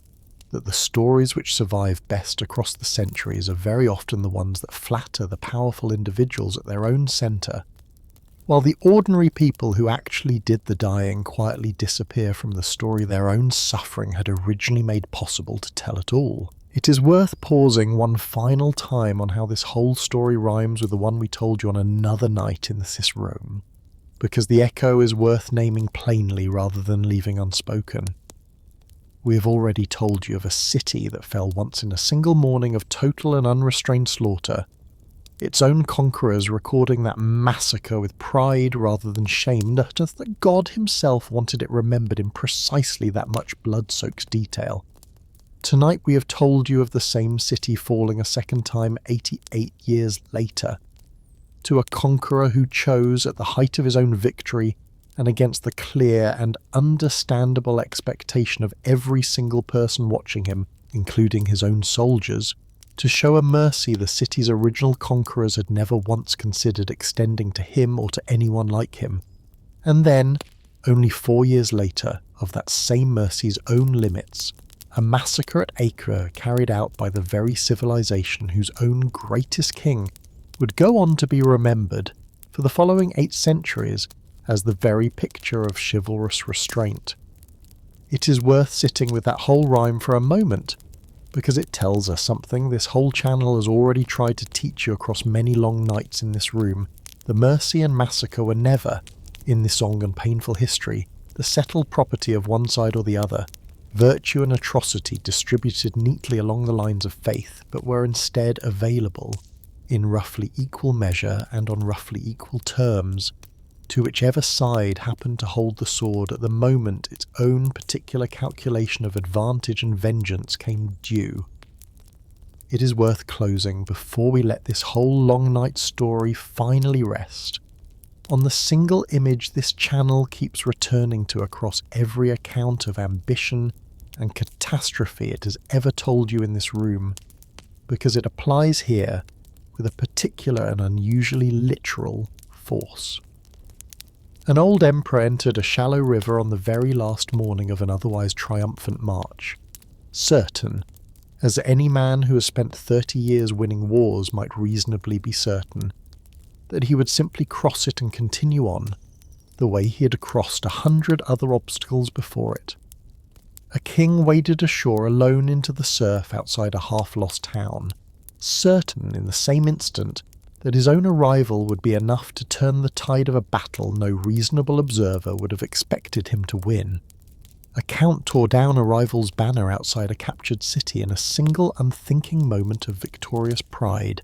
never imagining that the insult would follow him home across an entire continent and collect its own debt more than a year later in a foreign prison from the very man he had humiliated. None of these men, in the moment of their own decision, believed themselves to be gambling with anything at all, and every one of them was, and that perhaps is the truest and the most uncomfortable lesson this whole long night has to offer, that history's great turning points are rarely announced in advance as the gambles they actually are, and are instead lived by the people making them, as nothing more than another ordinary Tuesday, another river to cross, another beach to wade ashore on, another banner to tear down in a moment of understandable and entirely human pride. What it actually felt like to be one of the thousands of ordinary people this story has, so far, mostly had to leave in the background. It is worth pausing before we follow this crusade's own principal leaders to the ends of their own separate lives, to reconstruct, so far as the surviving sources allow us to, what the daily and largely unglamorous texture of this whole campaign actually felt like for the great mass of ordinary soldiers, sailors, camp servants, and pilgrims who marched and sailed and starved through it. Because the grand sweep of councils and battles this whole story has spent tonight tracing can make it easy to forget that this crusade,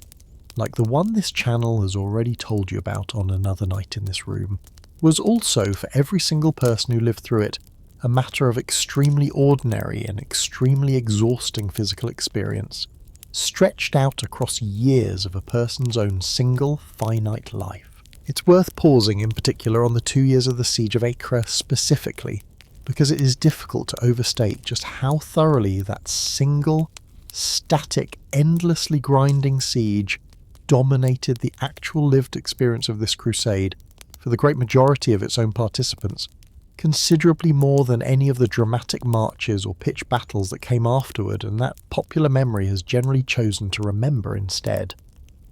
The Crusader camp outside Acre grew,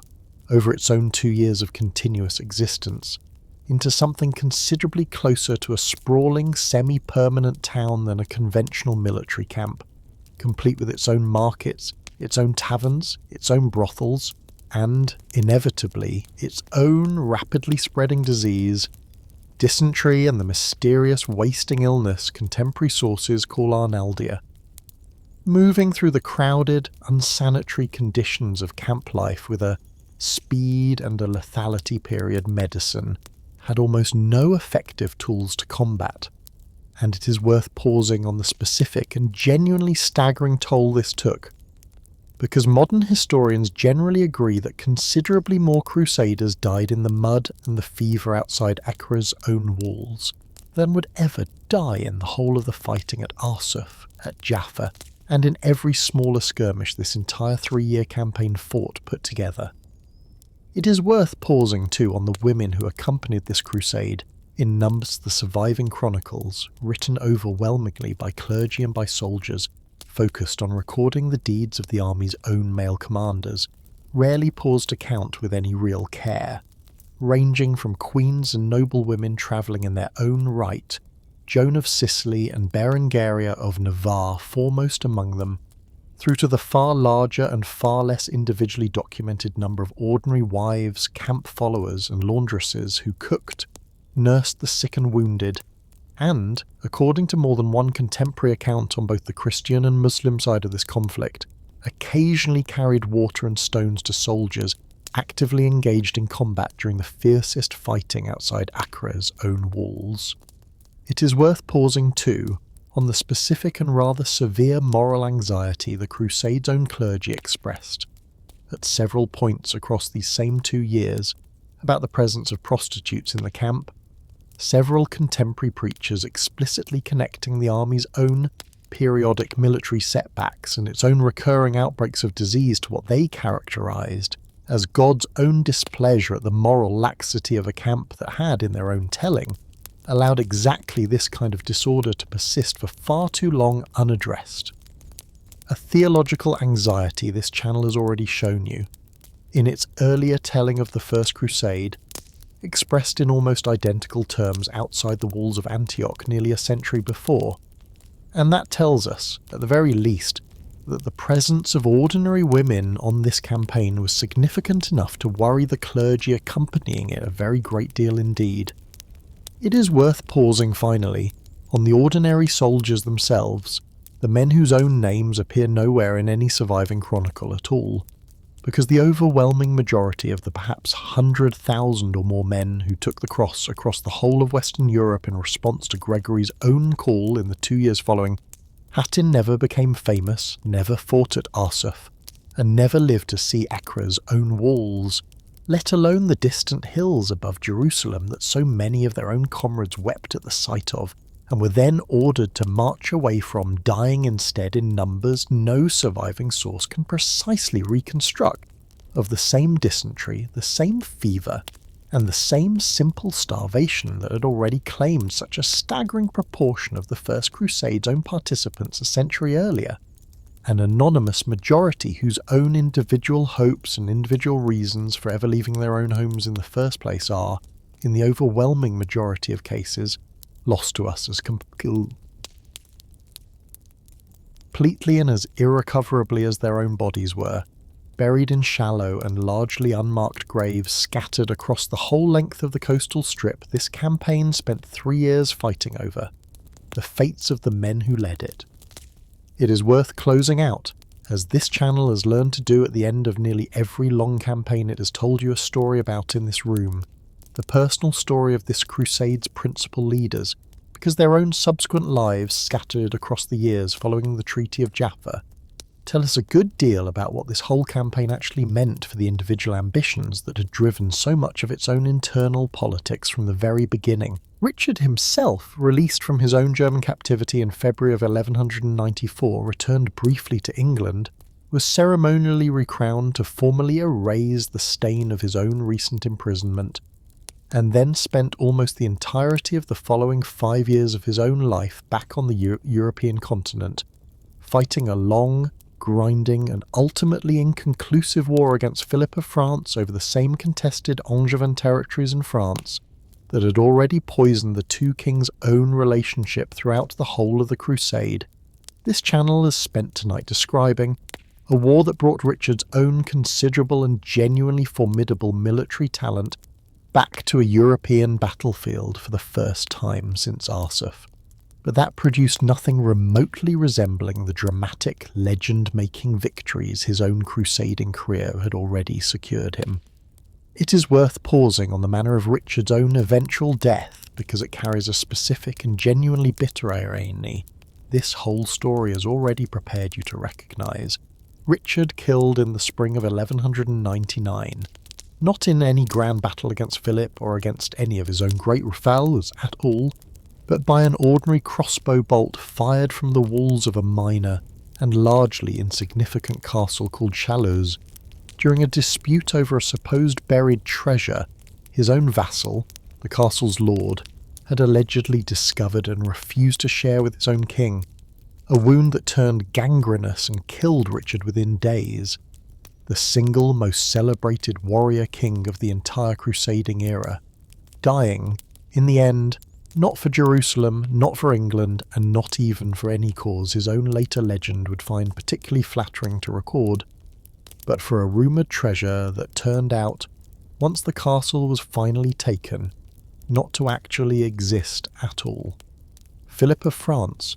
whose own patient, calculating temperament this whole story has already contrasted at real length with Richard's own more impulsive brilliance, outlived his own great rival by more than 2 decades, and spent those decades doing exactly the kind of unglamorous, methodical work of state-building his own early departure from the Crusade, had already signalled he considered more urgent than the war for Jerusalem, steadily stripping away, through a combination of military pressure and legal manoeuvring, the great continental territories Richard's own family had once ruled in France, a project that culminated in the years after Richard's own death, in the near-total collapse of English royal power on the European mainland, under Richard's own considerably less capable younger brother and successor John, a long-delayed but genuinely decisive victory for Philip, that the Crusade itself, whatever its own dramatic battles and its own dramatic personal rivalries, had done nothing whatsoever to prevent, and that stands as a useful reminder that the campaign this whole night has spent describing for all its own vivid drama was never in the end the single most consequential theatre in which either king's own long-term political fortunes were actually decided.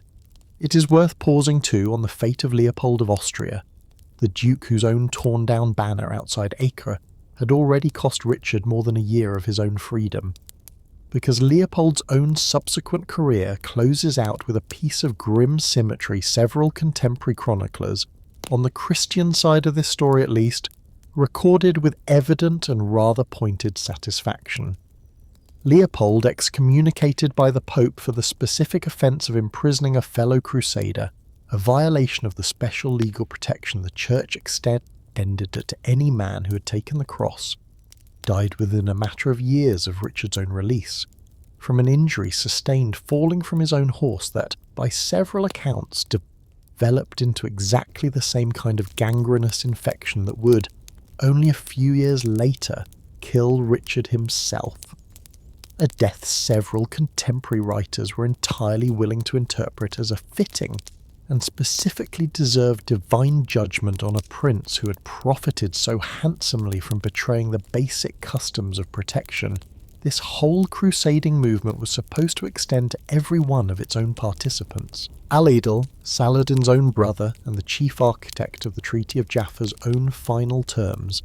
outlived nearly every other major figure in this entire story, eventually reuniting the great bulk of Saladin's own fragmented empire under his own personal rule and governing it, by most accounts, with real and sustained competence for close to 2 further decades.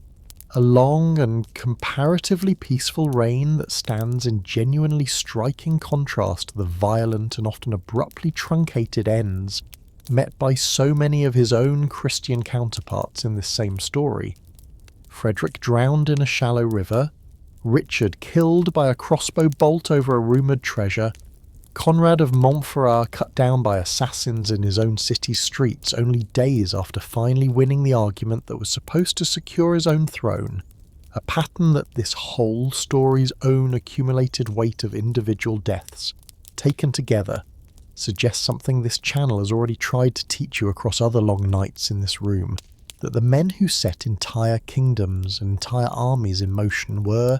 in the end, no more protected from the plain, indifferent accidents of mortality than the anonymous soldiers whose own graves this whole campaign scattered, unmarked and largely uncounted, across the length of an entire coastline, a hospital that became an army, and a legacy carved into stone long after the war itself was lost. It is worth pausing finally, before we turn to the closing meditation this whole long night has been building toward on one further institutional legacy this specific crusade left behind, because it was during the long, grinding siege of Acre itself, sometime around 1190, that German merchants from the cities of Lübeck and Bremen, present in the Crusader camp and moved by the sheer scale of suffering and disease among their own sick and wounded countrymen, established a field hospital to care for German-speaking Crusaders specifically, an institution that would, within a few decades, transform itself, in a pattern this channel has already shown you the Knights Hospitaller of Jerusalem, following a full century earlier, from a charitable hospital order into a fully militarized order of fighting monks. The Teutonic Knights, an organization that would go on, across the following century, to abandon the Holy Land almost entirely in favour of a very different and, in the very long run, considerably more historically consequential crusading project along the Baltic coast of northern Europe, a legacy this channel may well have occasion to tell you the full and genuinely remarkable story of on another night of its own. It is worth pausing too on the considerable network of fortifications the Crusader states continued to expand and refine across the decades following this campaign's own conclusion. Castles like Crac de Chevalier, a fortress this channel has already mentioned once before tonight, continuing to be built up and strengthened by the Hospitallers across the very years this reduced, Acre-based kingdom spent clinging to its own narrow strip of coastline, a physical legacy of stone and engineering that would go on to outlast by a considerable margin the political kingdom it had originally been built to defend. Several of these same fortifications surviving today, in ruined but still genuinely striking form, as some of the most visited and most evocative physical remains this entire crusading era left behind anywhere in the modern Middle East. There is no more coastline left to march tonight, and no more shield wall left to hold. The armies have long since gone home, or they have never gone home at all, and either way the long silence of the desert and the Galilean hillside has finally settled back over the ground they once fought across. The fires long since burned down to ash, the dust long since settled back over the horns of the hill above Tiberias, and the walls of a city that would not fall again to a Western army for a very long time afterward. If you are still awake, listening to all of this, you do not have to be. Whatever particular weight you yourself carried into this quiet room tonight, whatever worry followed you here from your own long day, let it settle a little now, gently, the way every long story we tell together in this quiet room eventually asks it to. If tonight's long story carried you somewhere worth going, You're welcome to like the video and subscribe, and if you would like to, leave a thought down in the comments, and I will read it in the morning. But that is tomorrow's business, and it can wait until the sun comes up properly on its own. For now, let your body settle a little more heavily into the bed beneath you. Let your shoulders drop, unclench whatever you have been holding on to all day without even noticing, and let whatever you carried into this room tonight settle down quietly alongside them. Let your breathing slow, all on its own, the way it always wants to when a long story finally reaches its own quiet end, and let the sound of marching feet and creaking ships and distant, indistinct battle cries fade out gently behind you, the way they finally faded after 3 long years, for the small and exhausted handful of soldiers who actually lived long enough to sail home, carrying with them a peace treaty instead of a conquered city, and finding, when they finally did reach their own quiet homes again, that it was enough, in the end, simply to have survived it. Close your eyes and let yourself rest now too, however far away your own quiet room actually is from any of the roads we have walked together tonight. Whatever road brought you to this room tonight, whatever long day or long year you are yourself still marching through, rest well now, and let tomorrow, whenever it finally arrives, take care of whatever walls still stand in front of you. Good night and truly sweet dreams to you wherever you are.